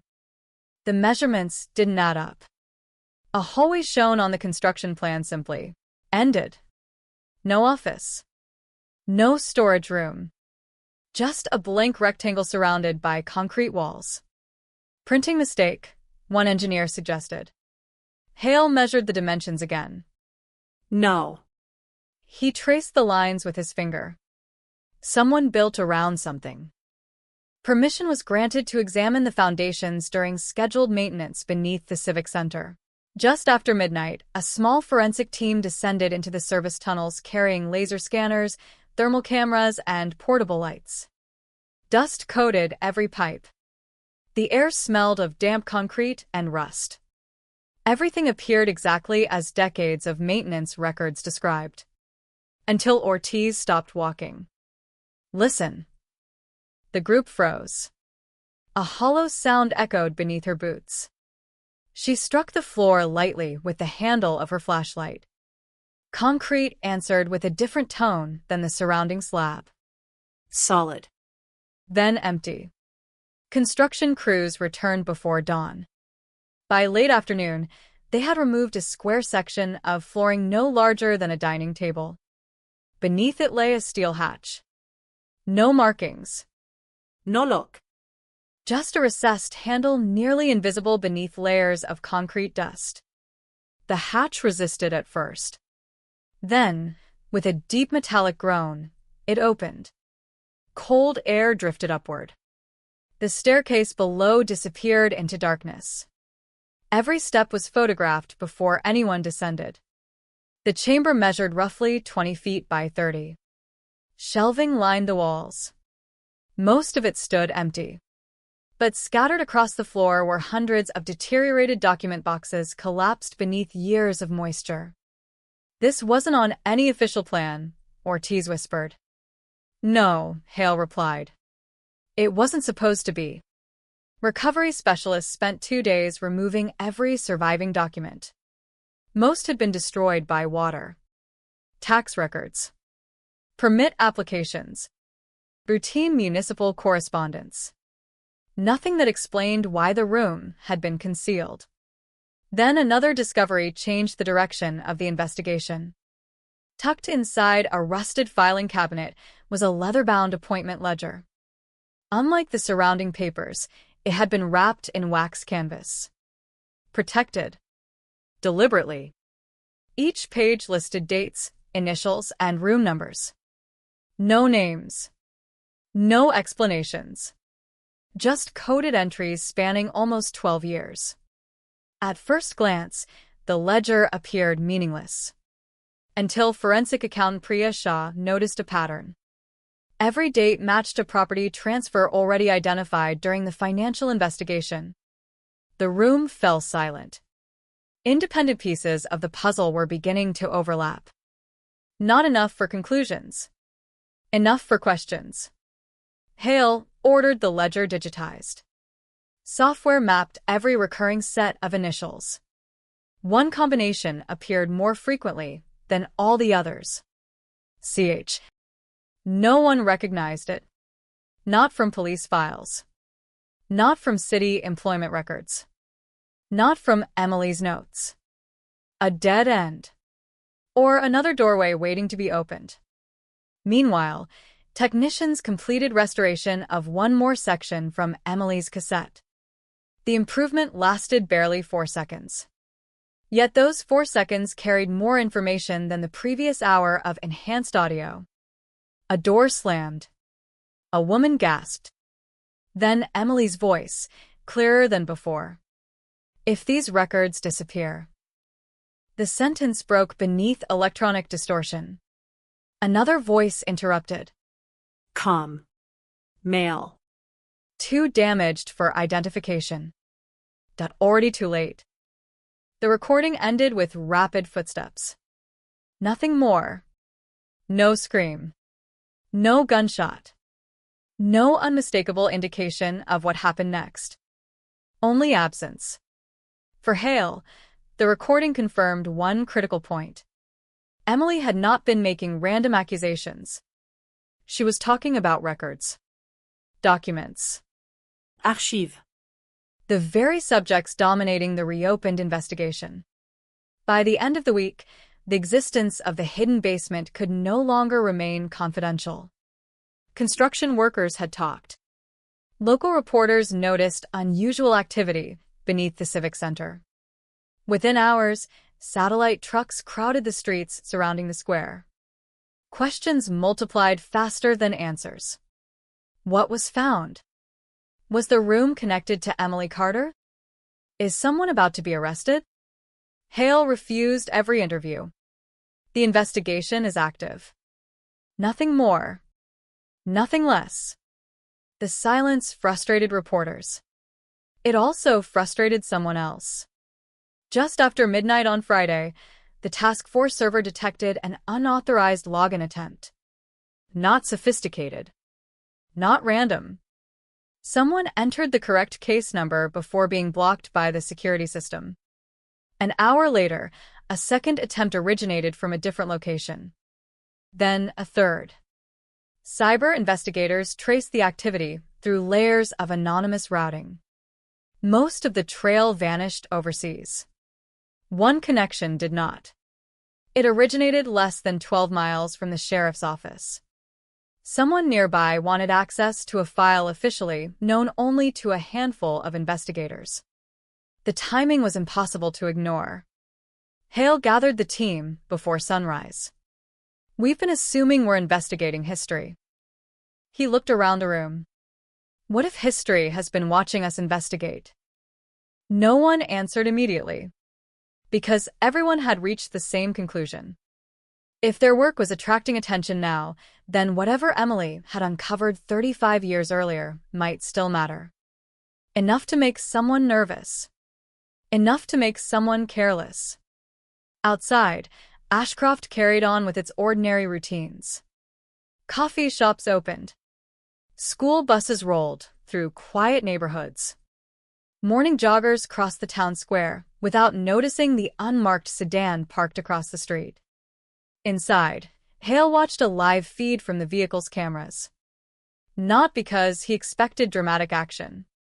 Because experience had taught him that people rarely panic when police discover evidence.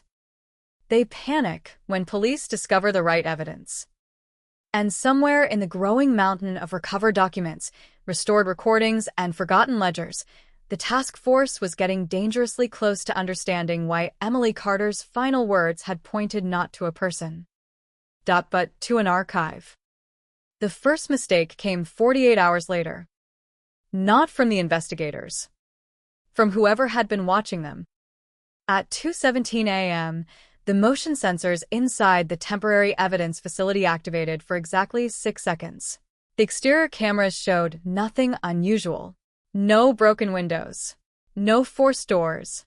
No masked intruder slipping through the darkness. Yet when technicians reviewed the infrared recordings frame by frame, they found a single silhouette crossing the edge of the parking lot. The figure never approached the building. Never touched the fence. Never even looked toward the cameras. Instead, the person stopped beneath a dead streetlight across the road, remained motionless for nearly 30 seconds, and walked away. It made no sense. Until Hale asked for the radio frequency logs. Every electronic lock inside the evidence facility communicated wirelessly with the security network. If someone had attempted to intercept or imitate those signals, even unsuccessfully, the system would record the disturbance. It had. At precisely 2:17 a.m. Someone hadn't been trying to break in. Someone had been testing the building. Testing for what? Ortiz asked. Hale folded the report. Response time. The realization changed everything. Uniformed patrols became unpredictable. Evidence transportation routes changed daily. Every member of the task force received new communication devices isolated from the department's primary network. If someone believed the investigation was getting close, there was no reason to assume they would simply wait. Meanwhile, the restored documents from the hidden basement continued revealing fragments of a forgotten history. Most contained nothing more than maintenance schedules and inventory sheets. Then a graduate archivist volunteering with the restoration team noticed something peculiar. Several pages carried faint impressions from handwriting that no longer existed. The ink had faded. The pressure marks remained. Using oblique lighting and digital enhancement, forensic specialists gradually reconstructed the missing text. It wasn't a report. It wasn't a ledger. It was a meeting schedule. The same room number appeared again and again. Room B14. There was only one problem. No official blueprint of the municipal archive had ever listed a room B14. County engineers returned to the original construction drawings. Again. This time they ignored the offices and hallways. Instead, they studied the ventilation system. Air ducts rarely lie. Even when walls are altered decades later, ventilation routes often preserve the original layout.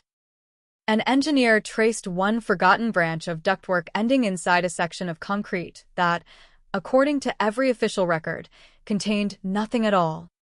A second hidden space. Smaller. Completely sealed. No visible entrance. The discovery spread through the task force, without a single word reaching the media. At dawn, concrete specialists drilled a narrow inspection hole just large enough to insert a fiber optic camera. The screen flickered. Dust floated through the beam. Shelving. A desk.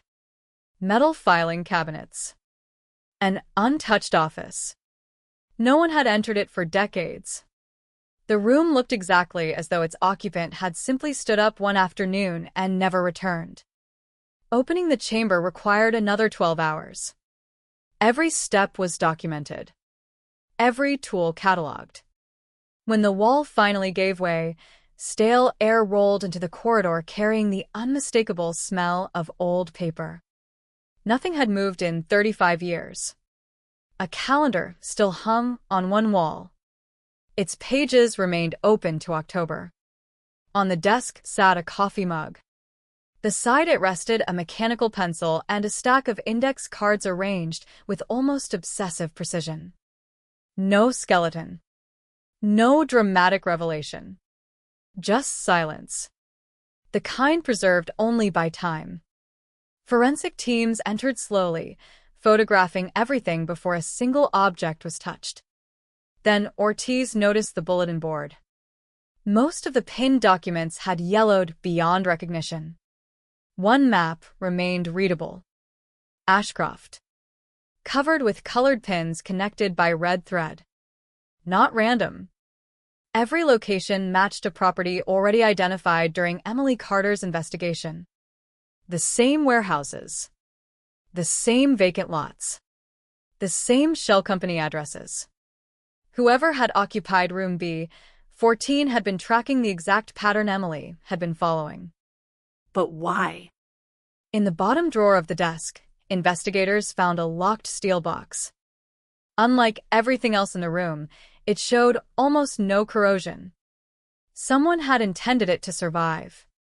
Hours later, the forensic locksmith opened it. Inside lay 3 items. A fountain pen, a roll of undeveloped 35mm film, and a plain envelope bearing only 2 handwritten words. If found. Hale stared at the envelope for several seconds before putting on fresh gloves. The paper cracked softly as he unfolded it. Inside was a single typed page. No signature. No date. Just one paragraph. If these records are discovered before the work is complete, trust nothing that appears official. The copies were designed to survive. The originals were designed to disappear. No names. No explanation. Nothing indicating who had written it. Only another mystery. The undeveloped film was rushed to a specialized laboratory. Modern recovery techniques often succeeded even with decades-old negatives, provided they had been stored in stable conditions. The technicians warned the task force not to expect much. Time destroys images. Chemicals decay. Hope, however, proved more resilient than chemistry. 36 hours later, the first photographs emerged. Blurry. Grainy. Incomplete. Yet unmistakable. Rows of archive shelves. Stacks of sealed boxes. People moving documents. One frame captured several individuals loading records into a delivery truck parked behind the municipal building. Their faces were turned away. The final frame stopped everyone in the room. Emily Carter. Standing across the street. Camera raised. She had photographed them. Which meant someone may have photographed her. The silence inside the briefing room felt heavier than ever. For the first time, investigators possessed evidence placing Emily exactly where she had apparently intended to be. Watching. Documenting. Recording. Not chasing a rumor. Observing an event. Hale pinned the recovered photograph beside the map from room B14. Threads began connecting in his mind. The archive. The hidden office. The coded ledger. The cassette. The unexplained shipment. None of them answered the central question. But together they described something larger than a single disappearance. They described a system. One built carefully. Protected patiently. Hidden in plain sight for decades. Outside the operations center, storm clouds gathered over Ashcroft. Rain hammered the windows as another message appeared on Hale's secure phone. No caller ID. No return number. Only 6 words. Stop digging before history repeats itself. The room fell completely still. No one needed to ask whether the message was genuine. Someone knew they had found room B14. Someone knew they had developed the film. And somewhere beyond the rain-soaked streets of Ashcroft, someone had just revealed a simple, terrifying truth. The investigation was no longer uncovering the past. The past had begun fighting back. Nathan Hale read the message 3 times before handing the phone to the cybercrime analyst. No one spoke. Threats against investigators were not unusual. Anonymous emails, late-night phone calls, handwritten letters slipped under office doors. They came with the territory. Most were emotional outbursts from people seeking attention. This message felt different. It contained no demand. No political statement. No attempt to negotiate. Only a warning. Stop digging before history repeats itself. The analyst isolated the device from the network and began extracting every available trace. The message had been routed through multiple encrypted relays across several countries, each one masking the previous connection. Whoever had sent it understood operational security. Yet perfection is rare. Every transmission leaves behind microscopic imperfections. Milliseconds of delay. Clock drift. Packet timing. Fragments invisible to ordinary users but meaningful to forensic specialists. "Give me 24 hours, the analyst said. Hale nodded. "I'll take 12. By mid-morning, another discovery demanded the team's attention. The restored photographs from the undeveloped film had revealed more than investigators first realized. A digital imaging specialist enlarged one of the grainiest frames until the image dissolved into coarse black and white pixels. Most people would have dismissed it. He didn't. Near the edge of the frame, reflected in the window of a parked sedan, appeared the distorted outline of another photographer. Not Emily. Someone standing behind her. Watching the woman who was watching the archive. The reflection measured only a few dozen pixels across. Face impossible to identify. Clothing impossible to distinguish. But one detail remained surprisingly clear. The individual held a camera equipped with an unusually long telephoto lens. He wasn't documenting the building, Ortiz observed quietly.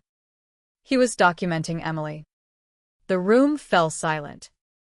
If that interpretation proved correct, Emily had not stumbled into someone's operation by accident. Someone had already been tracking her. The task force reconstructed her final week minute by minute. Receipts. Fuel purchases. Telephone records. Appointment books. Library sign-in logs. Old newspaper assignment sheets. Taken separately, each record seemed ordinary. Viewed together, a pattern slowly emerged. Emily had visited the municipal archive on 4 separate occasions during the 10 days before her disappearance.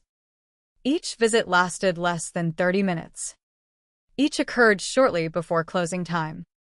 And each was followed by a handwritten note in her notebook. Not paragraphs. Just single words. Duplicate. Transfer. Basement. Missing. For words. For clues. No explanation. Hale returned to the hidden office beneath the Civic Center. This time he arrived alone. He switched off his flashlight. Darkness swallowed the room. He stood motionless. Listening. Old buildings speak in subtle ways. Pipes expand. Wood contracts. Ventilation hums. Anything different becomes obvious when everything else grows quiet. 3 minutes passed. Nothing. Then, a faint metallic click. Somewhere behind the east wall. Hale turned on the flashlight. The beam swept slowly across rows of shelving before settling on an old electrical cabinet bolted into the concrete. It had already been examined. Photographed. Declared empty. Something still bothered him. He knelt beside it. The dust beneath the cabinet remained undisturbed. Except for one narrow line. as though the cabinet itself had moved. Only slightly. Only once. He called Ortiz downstairs. Together they removed the mounting bolts. The cabinet shifted far more easily than expected. Behind it lay a narrow recess. Inside rested a small brass key attached to a faded paper tag. One handwritten line. Locker 214. No location. No initials. Nothing else. Ashcroft had once possessed 3 railway stations, 2 bus depots, and dozens of commercial storage lockers serving freight companies throughout the county. Most no longer existed. Finding Locker 214 became a historical investigation of its own. After hours of searching archived business directories, an intern located an insurance map from 1992. Only one storage facility in Ashcroft had numbered its lockers into the 200s. It had burned down 29 years earlier. Or so everyone believed. The fire destroyed the offices, not the underground vault. County officials had sealed the basement and forgotten it. By sunset, investigators stood before a rusted steel door buried beneath vines and collapsed masonry. Locker 214 still existed. The brass key turned with surprising ease. Inside sat a weatherproof equipment case. Nothing more. No valuables. No stacks of secret documents. Just one case. Inside they found a handheld tape recorder, 6 labeled microcassettes, a pocket diary, and dozens of photographic negatives wrapped in protective sleeves. Every item was carefully packaged, deliberately preserved. Someone had expected another person to find them. Eventually, back at the laboratory, technicians began digitizing the first cassette. Static. Then Emily's unmistakable voice. Calm. Professional. This is field recording number 12. She paused. If anyone is listening to this, it means I couldn't finish the investigation. Every person inside the audio lab stopped moving. Emily continued. I've confirmed the archive isn't being used only for records. Another pause. I still don't know who's behind it. The recording crackled violently. Following shipments. False inventories. Someone inside City Hall. The tape abruptly ended. No explanation. No names. Just enough to prove she had been documenting her findings independently. Insurance. A reporter's habit. When notebooks disappear, recordings survive. Unless someone knows where to find them. Late that evening, the cybercrime analyst entered Hale's office carrying a single printed page.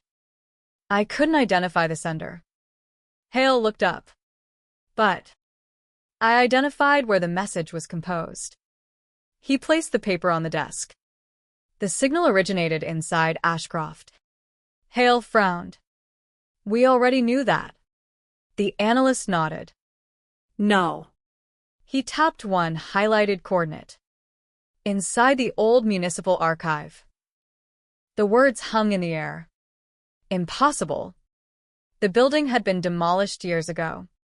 The hidden rooms had remained sealed until investigators opened them.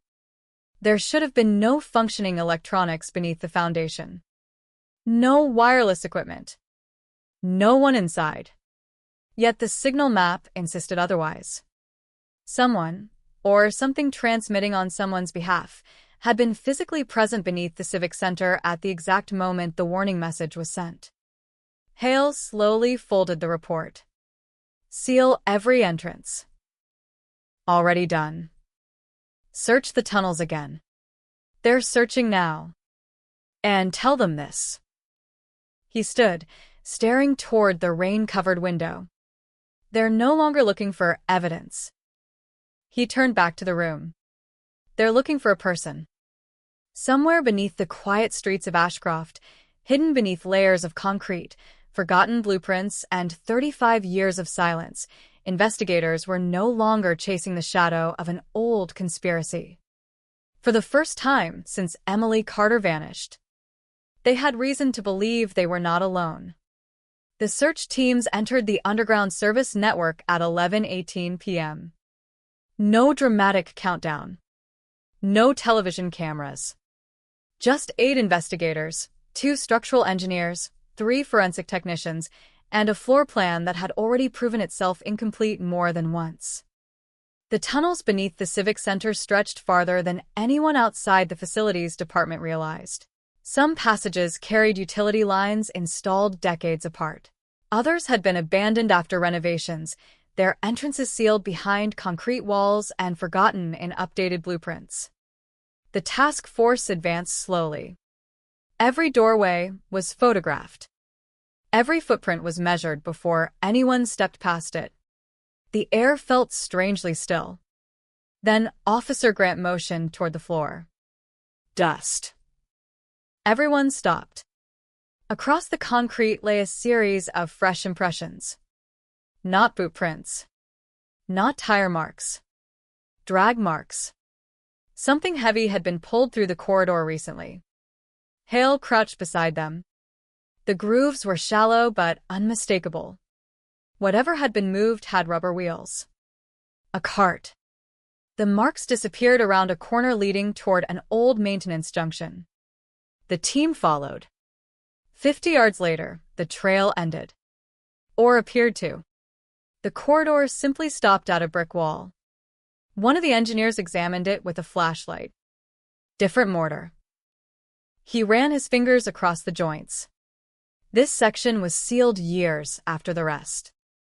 Ground-penetrating radar confirmed a hollow space beyond the bricks. Within an hour, investigators removed enough of the wall to squeeze through. On the other side waited another forgotten corridor. Unlike the others, this one showed signs of recent use. No thick layer of dust. No spider web stretching across the ceiling. Someone had walked here. Not decades ago. Recently. The realization spread through the team without a word. Hale raised a hand. No one moved. Silence. A faint mechanical hum drifted through the darkness.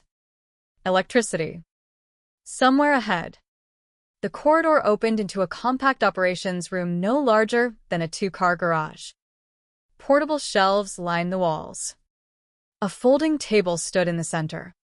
On it rested a laptop. Still warm. The screen had gone black only moments earlier. Whoever had been there had left in a hurry. Forensic technicians immediately disconnected the battery before anyone touched the keyboard. Beside the computer sat an array of radio equipment assembled from components manufactured years apart. Nothing about it looked permanent. Everything looked mobile. Designed to appear. Operate briefly. Disappear. Hale surveyed the room. No personal photographs. No clothing. No food. Nothing suggesting someone had lived here. It was a workspace. Not a hideout. Then Ortiz noticed something taped beneath the table. A folded sheet of graph paper. Hand-drawn. It was another map of Ashcroft. Unlike the previous one, several locations had been crossed out in red ink. Only one remained circled. The old Hawthorne Reservoir. Abandoned since the late 1990s. While technicians processed the room, the digital forensics unit examined the recovered laptop. The internal drive had been wiped. Not deleted. Professionally sanitized. But volatile memory often preserves fragments after shutdown. Specialists began extracting what little remained. Within minutes, one artifact appeared. A draft email. Never sent. Address field blank. Subject line empty. Only a few incomplete sentences survived. But they reopened everything. The recordings were never destroyed. Leave before. The remaining text had already been overwritten. It wasn't much. But it confirmed one thing. Someone knew exactly what the task force had recovered. At dawn, Hale's convoy rolled toward Hawthorne Reservoir. Fog clung to the water, swallowing the surrounding hills. The pumping station had been abandoned for nearly 30 years after a new treatment facility replaced it upstream. Nature had reclaimed most of the property. Trees pushed through cracked asphalt. Rust coated the chain-link fencing. Broken windows reflected the pale, morning light. The site looked untouched. It wasn't. Near the maintenance entrance, investigators discovered fresh tire tracks. The rain from 2 nights earlier had softened the ground. The impressions remained remarkably clear. A forensic photographer documented every inch before casting the tracks. One of the technicians looked up. "These aren't construction vehicles." Hale nodded. "They're too recent." Inside the main building, dust covered almost every surface. Almost. A narrow path cut through the dirt leading toward the basement. Someone had used it repeatedly. The team descended carefully. The lower level housed massive filtration tanks connected by steel walkways. Most stood empty. One still contained water. Black. Perfectly still. Officer Grant swept his flashlight across the far wall. There. A metal cabinet hung slightly open. Inside, investigators found a portable generator, fuel cans, bottled water, and neatly stacked storage containers. Enough supplies to remain hidden for weeks.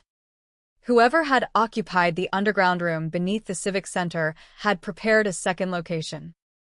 A contingency. An escape. But they had already gone. Hours later, the laboratory reported another breakthrough. The recovered laptop's wireless history included dozens of nearby devices. Most belonged to investigators, city employees, construction workers. One identifier appeared repeatedly over several months. Always nearby. Always active for only a few minutes. The device had never connected to any public network. It simply appeared, then vanished. The identifier itself revealed nothing, but its pattern did. Every appearance coincided with one event. Evidence reviews.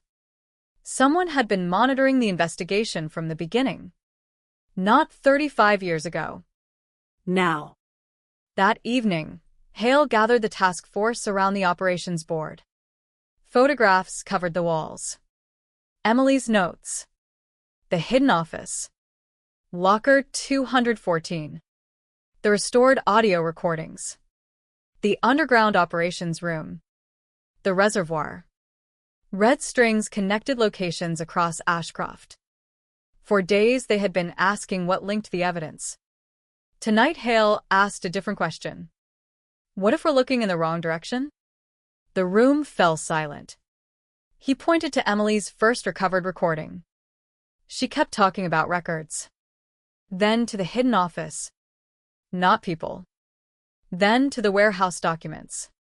Not organizations. Finally, he pointed to the map. Places. Ortiz understood first. You're saying the locations are the key. Hale nodded. Not because of what happened there. He paused. But because of what moved through them. Boxes. Shipments. Archives. Transfers. Every clue Emily left pointed to movement rather than destination.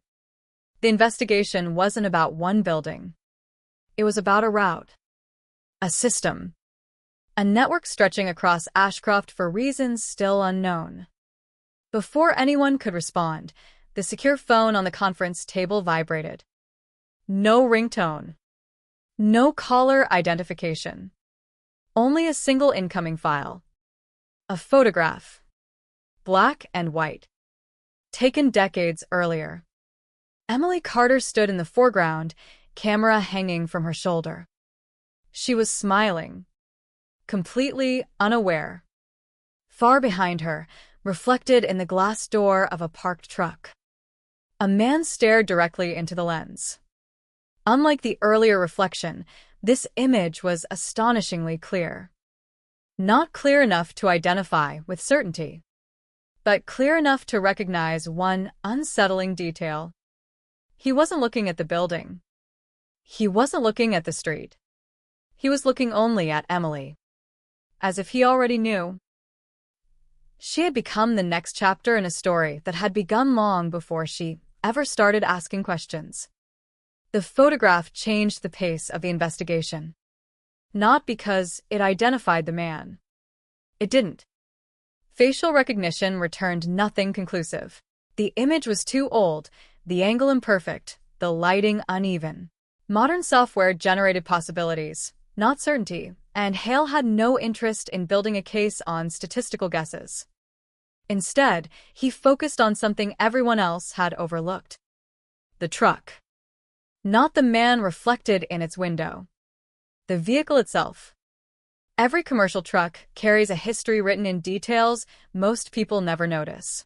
Fleet markings, safety decals, inspection stickers, tire configurations. Even the placement of side mirrors can reveal the manufacturer and approximate production year. The forensic imaging team isolated the truck from the background and enlarged it to the limit of the original negative. Pixel by pixel, the image sharpened. A faded maintenance decal emerged on the driver's door. Only 3 numbers remained legible. 218. Not a license plate. Not a registration. A fleet number. County transportation records from the early 1990s filled nearly 24 archive boxes. Most had never been digitized. Volunteers, retirees, and records clerks worked side by side scanning thousands of aging pages into searchable databases. Hours turned into days. Then an intern called across the room. "I think I found it." Fleet Vehicle 218 belonged to a private logistics contractor that no longer existed. The company had operated only 7 trucks. It had dissolved less than a year after Emily disappeared. Officially, bankruptcy ended its business. Unofficially, the paperwork raised questions. Every vehicle had been sold. Every employee had resigned. Every warehouse had closed within 3 weeks. Too orderly. Too complete. As though someone had planned the disappearance of the company as carefully as its creation. Hale wanted the personnel files. Unfortunately, none remained. Or so everyone believed. The State Archive maintained a separate collection of workers' compensation claims dating back decades. The logistics company had filed exactly one. An ankle injury. Routine. Attached to the claim was a copy of the employee roster. 7 names. 6 had verifiable histories before and after the company dissolved. The 7th did not. His employment application listed no previous address. No emergency contact. No tax history before joining the company. After its closure, he vanished from public records. It was as if he had existed for 11 months. Then simply stopped. Alias. Ortiz asked. Maybe, Hale replied. Or someone who never intended to stay. Meanwhile, the forensic laboratory completed restoration of Emily's pocket diary recovered from locker 214. Water damage had erased much of the ink. Infrared photography recovered fragments invisible to the naked eye. Most entries described ordinary reporting assignments. Council meetings. Interviews. Research reminders. Then the final pages changed tone. Shorter. Sharper. Almost hurried. October 12th. Someone copied the originals. October 14th. Warehouse isn't the destination. October 16th. Need proof before publishing. The last page contained only one unfinished sentence. If they realize. Nothing followed. The remainder of the page was blank. Late that evening, a call arrived from a retired railroad engineer living nearly 400 miles away. He had seen the news coverage surrounding the reopened investigation. One image caught his attention. The truck. Not because he recognized the company. Because he recognized the trailer attached behind it. It wasn't built for freight, he explained over speakerphone. It was modified. Modified how? Hale asked. For document storage. The room grew quiet.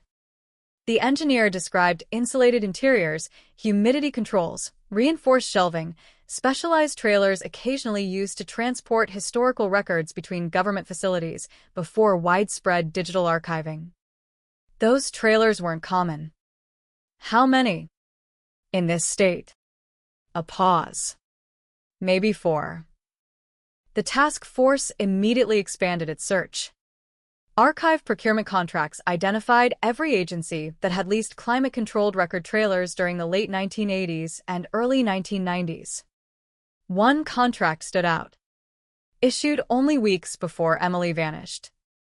Destination listed simply as Municipal Records Consolidation Project. No detailed inventory. No surviving completion report. The project officially ended 6 months later. No final audit existed. That's impossible, Ortiz murmured. Government projects always leave paperwork.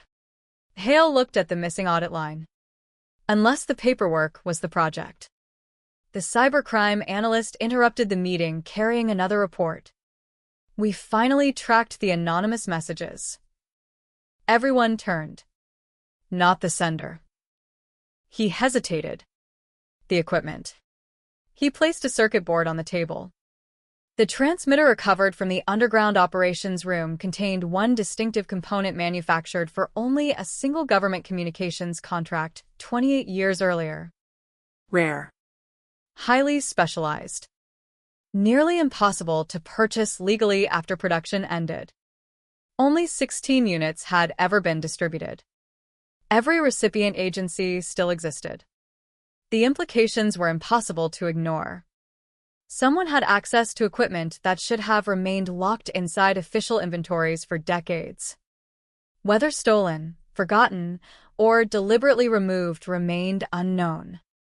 Either possibility widened the mystery. Rain returned overnight. Ashcroft disappeared beneath low clouds as investigators prepared search warrants connected to the dissolved logistics company.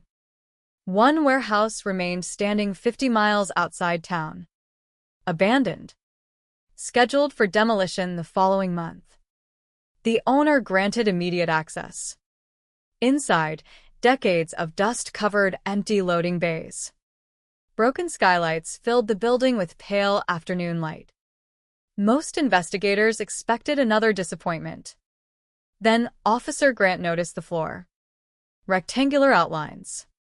Darker than the surrounding concrete. As though heavy shelving had occupied the same positions for years before being removed.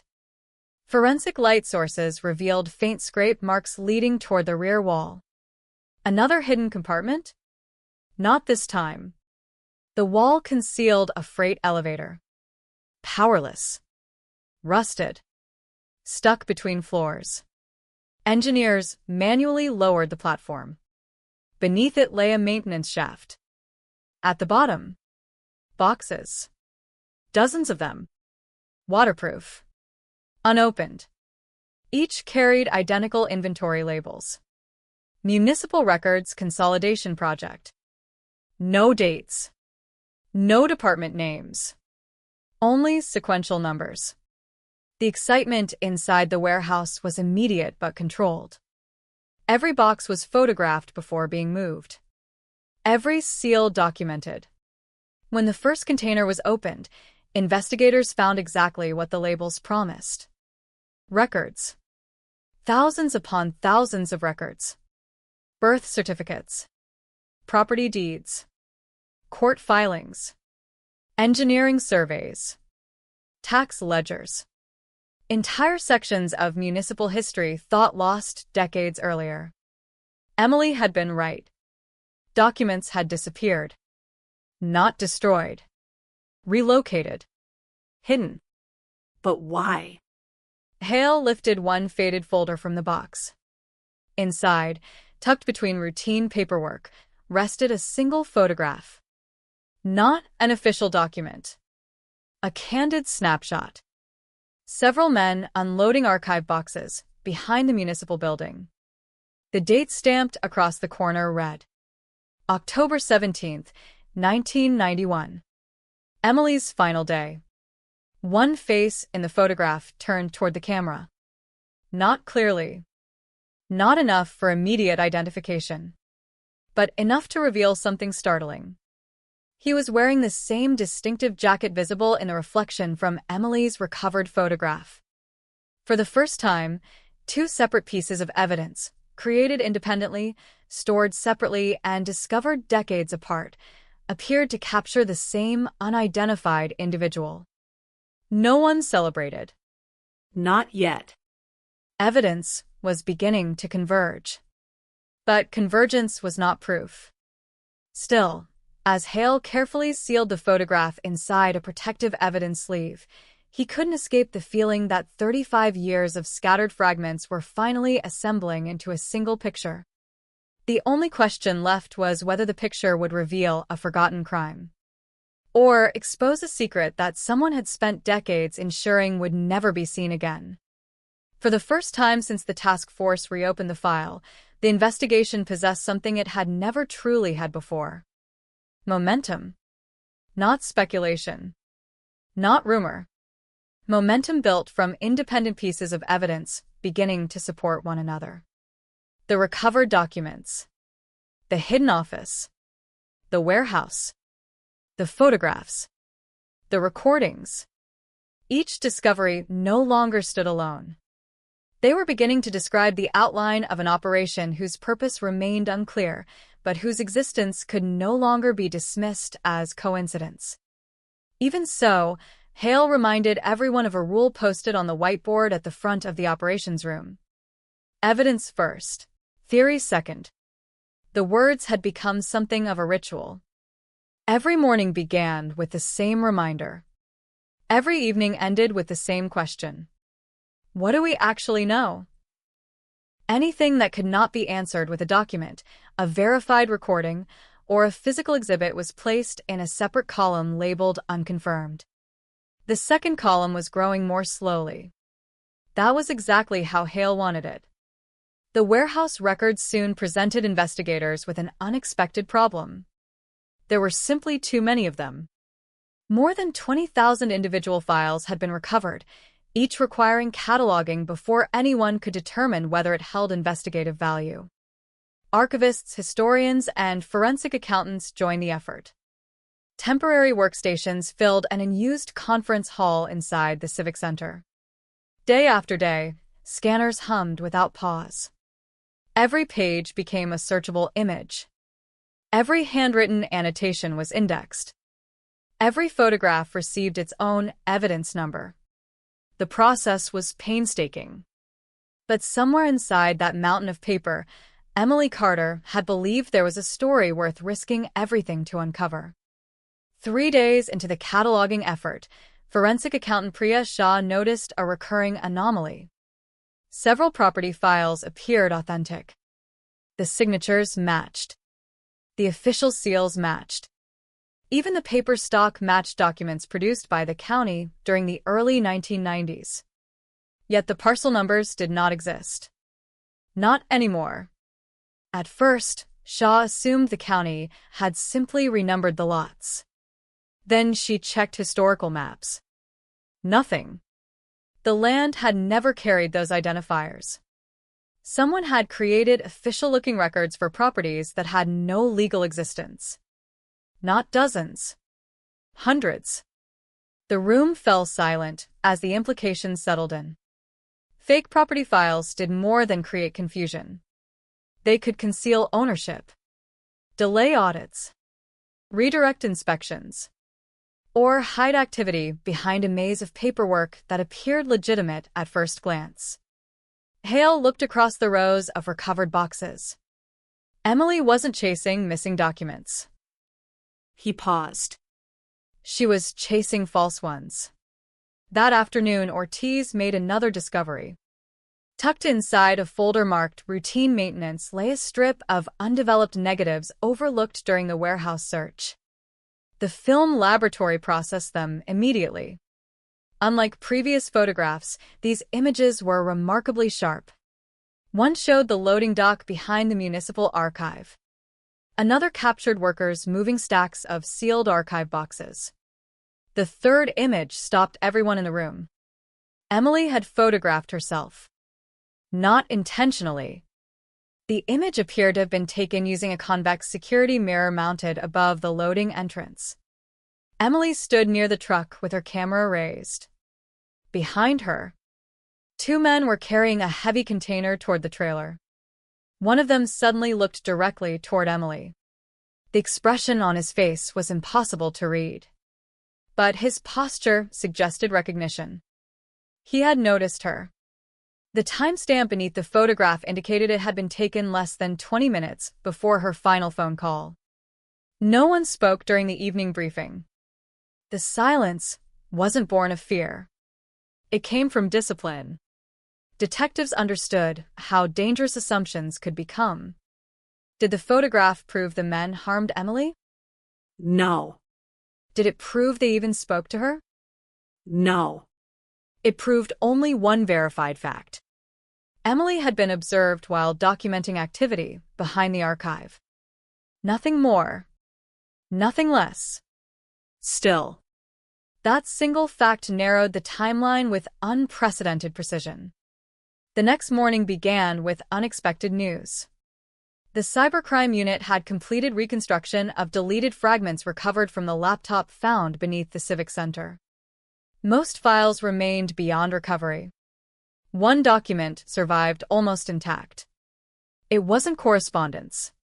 It wasn't a report. It was a checklist. Simple. Methodical. No names. Only tasks. Archive accessed. Inventory confirmed.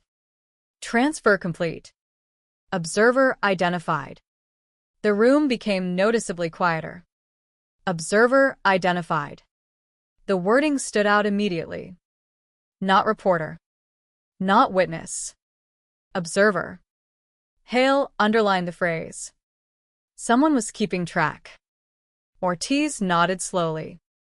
Or someone was following a procedure. Another search of the hidden office uncovered one final surprise. The forensic light source revealed faint writing on the underside of the desk. Invisible under ordinary conditions. A pencil. Nothing more. Children's graphite. Barely visible after decades. Investigators photographed it before, enhancing the contrast digitally. 5 words gradually emerged. Check the station after midnight. No date. No signature. Just another instruction. Ashcroft Station had closed years earlier. The platforms remained abandoned except for occasional freight traffic passing through without stopping. The location had already been searched once. Nothing significant had been found. Hale ordered a second examination. Not because he expected a dramatic discovery. Because the investigation had repeatedly demonstrated that overlooked places often mattered more than obvious ones. The old station looked unchanged beneath the pale glow of portable floodlights. Broken benches. Weeds growing between cracked platforms. A rusted signal tower standing motionless against the night sky. This time investigators ignored the waiting rooms. They focused instead on the freight platform. The same place visible in several of Emily's recovered photographs. Ground-penetrating radar detected no hidden chambers. No buried containers. No anomalies beneath the concrete. Then Officer Grant climbed into the abandoned signal tower. Dust covered every surface. Except one windowsill. Someone had cleaned away a narrow strip years earlier. A technician examined the wood through a forensic magnifier. Microscopic scratches crossed the surface in parallel lines. Tripod marks. A camera had stood there. Repeatedly. The tower overlooked both the rail line and the rear loading entrance to the municipal archive. From that height, a photographer could document every shipment arriving and departing without being noticed. Emily hadn't simply stumbled onto the operation. She had chosen the perfect observation point. Back at headquarters, Hale pinned one final photograph onto the evidence board. The signal tower, the archive, the warehouse, the reservoir. Colored string now linked every confirmed location. For several minutes, he simply studied the pattern. Then he reached for a marker. Instead of drawing another line, he circled the empty space in the middle. "What is it?" Gran asked. Hale didn't answer immediately. Finally, he spoke. "We've been connecting locations." He looked around the room. "But every route has a center." No one interrupted. "We haven't found it yet." The realization settled over the task force like a weight. Every recovered clue pointed toward movement. Every shipment. Every transfer. Every observation.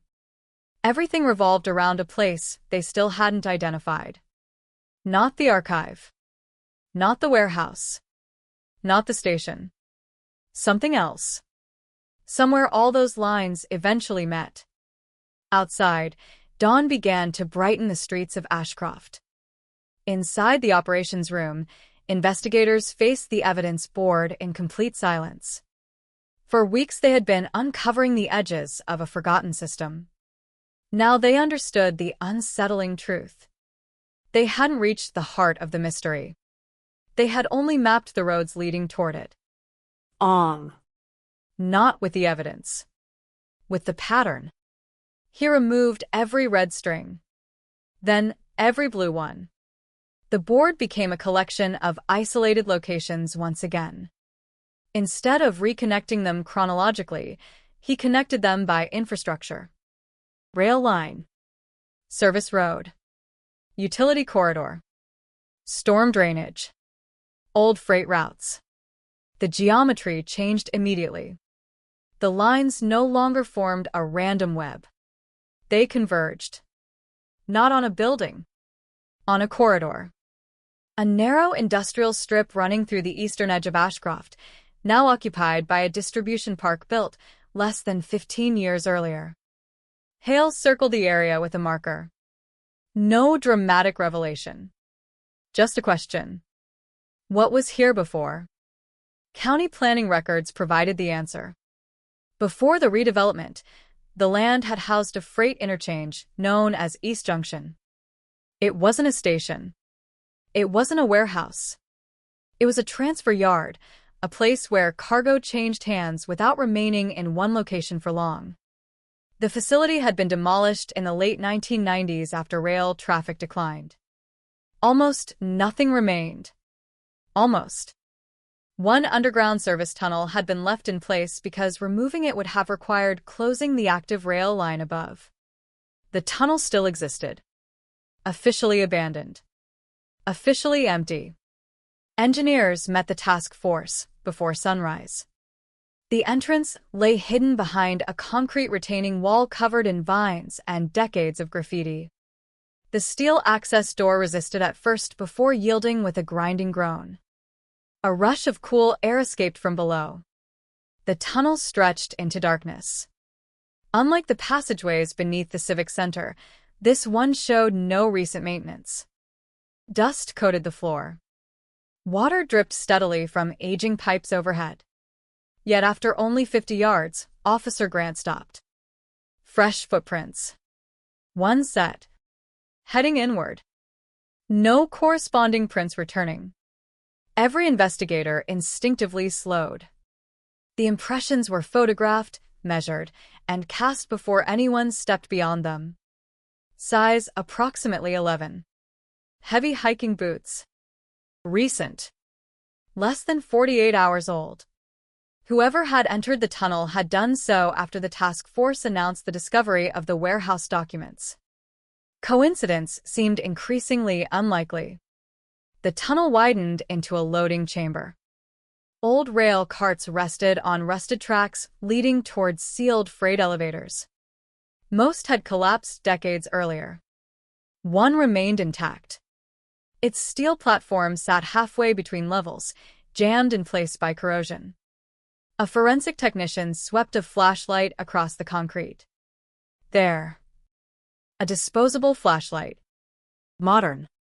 Still containing fresh batteries. Someone had dropped it. Nearby, investigators recovered an empty bottle of drinking water manufactured only 6 months earlier. The abandoned tunnel had not been abandoned after all. Meanwhile, Ortiz examined the walls. Rows of faded chalk markings covered the concrete. Numbers. Arrows. Letters. Construction crews often left temporary notes during large infrastructure projects. These felt different. The markings repeated at regular intervals. Every 20 meters. Almost like navigation. One sequence appeared again and again. B14EJR7. The first abbreviation was immediately familiar. Room B14. The hidden office beneath the archive. EJ, Grant asked. Hale looked toward the tunnels stretching deeper underground. East Junction. And R7? No one knew. Not yet. Back at headquarters, another breakthrough emerged from the recovered property records. The non-existent parcel numbers identified by Priya Shah weren't random. When plotted on a modern map, every fake property occupied land directly above one of Ashcroft's forgotten utility corridors. The room fell quiet. The fraudulent paperwork hadn't concealed buildings. It had concealed access. Paperwork had hidden infrastructure. Infrastructure had hidden movement. Movement had hidden something else. The digital forensics team interrupted with news of its own. Using advanced recovery techniques, they reconstructed fragments from one of Emily's damaged microcassettes previously considered unreadable. The audio quality remained poor. Yet one exchange survived. Emily's voice. Calm. Focused. I've counted 7 transfers. A man's voice answered from farther away. Too indistinct to identify. Then Emily again. They're not moving records. Silence. The recording crackled violently. Finally, one last sentence emerged. They're moving the evidence. The room froze. Evidence. Not archives. Not documents. Evidence. Hale replayed the sentence twice more. If Emily's observation had been correct, the implications extended far beyond municipal paperwork. Someone might have been relocating official evidence. Not destroying it. Moving it. The distinction mattered enormously. Within hours, the task force contacted neighboring jurisdictions. Had anyone reported missing evidence during the late 1980s or early 1990s? The responses varied. Most agencies found nothing unusual. 2 departments reported inventory discrepancies never fully explained. A third remembered sealed evidence boxes arriving unexpectedly during a records consolidation project decades earlier. No criminal investigation had followed. The paperwork appeared legitimate. At least at the time. Night settled over Ashcroft once again. Hale returned to East Junction with a smaller team. This time they carried a portable laser scanner capable of mapping underground spaces in 3 dimensions. The technology slowly built a digital model of the tunnel network. Room after room appeared on the screen. Most matched the original engineering plans. One did not. A void. Hidden beyond the eastern retaining wall. No documented entrance. Large enough to accommodate several freight containers. Engineers confirmed the scan. The chamber existed. No blueprint mentioned it. Carefully, construction crews drilled a narrow inspection hole. A fiber-optic camera slipped through. The screen filled with darkness. Then shelves. Metal shelves. Hundreds of them. The camera rotated slowly. Boxes. Row after row after row of identical archival containers stretching beyond the limits of the camera's light. No one spoke. The chamber looked untouched. Dust floated lazily through the beam. Nothing moved. Yet the scale of the discovery stunned everyone present. Whatever had been stored there, it had not been intended for temporary use. It had been organized, cataloged, preserved. Hale lowered the camera slightly. Near the floor lay a single object separated from the shelves. A leather camera bag. Old. Covered in dust.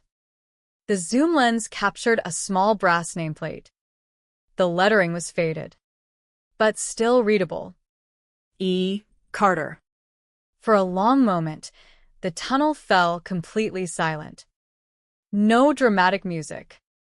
No celebration. Only the quiet realization that they had found the first personal item unquestionably linked to Emily's final investigation. The bag raised more questions than it answered. How had it reached the hidden chamber? Who placed it there? And why had everything else inside been left undisturbed for decades? Hale finally broke the silence. Document everything. He looked once more at the monitor displaying the endless rows of forgotten boxes. Nobody touches a single thing until we understand what we're standing in. Because after weeks of following scattered clues across Ashcroft, the task force had finally reached the place every trail seemed to lead. Not the end of the mystery. Its center.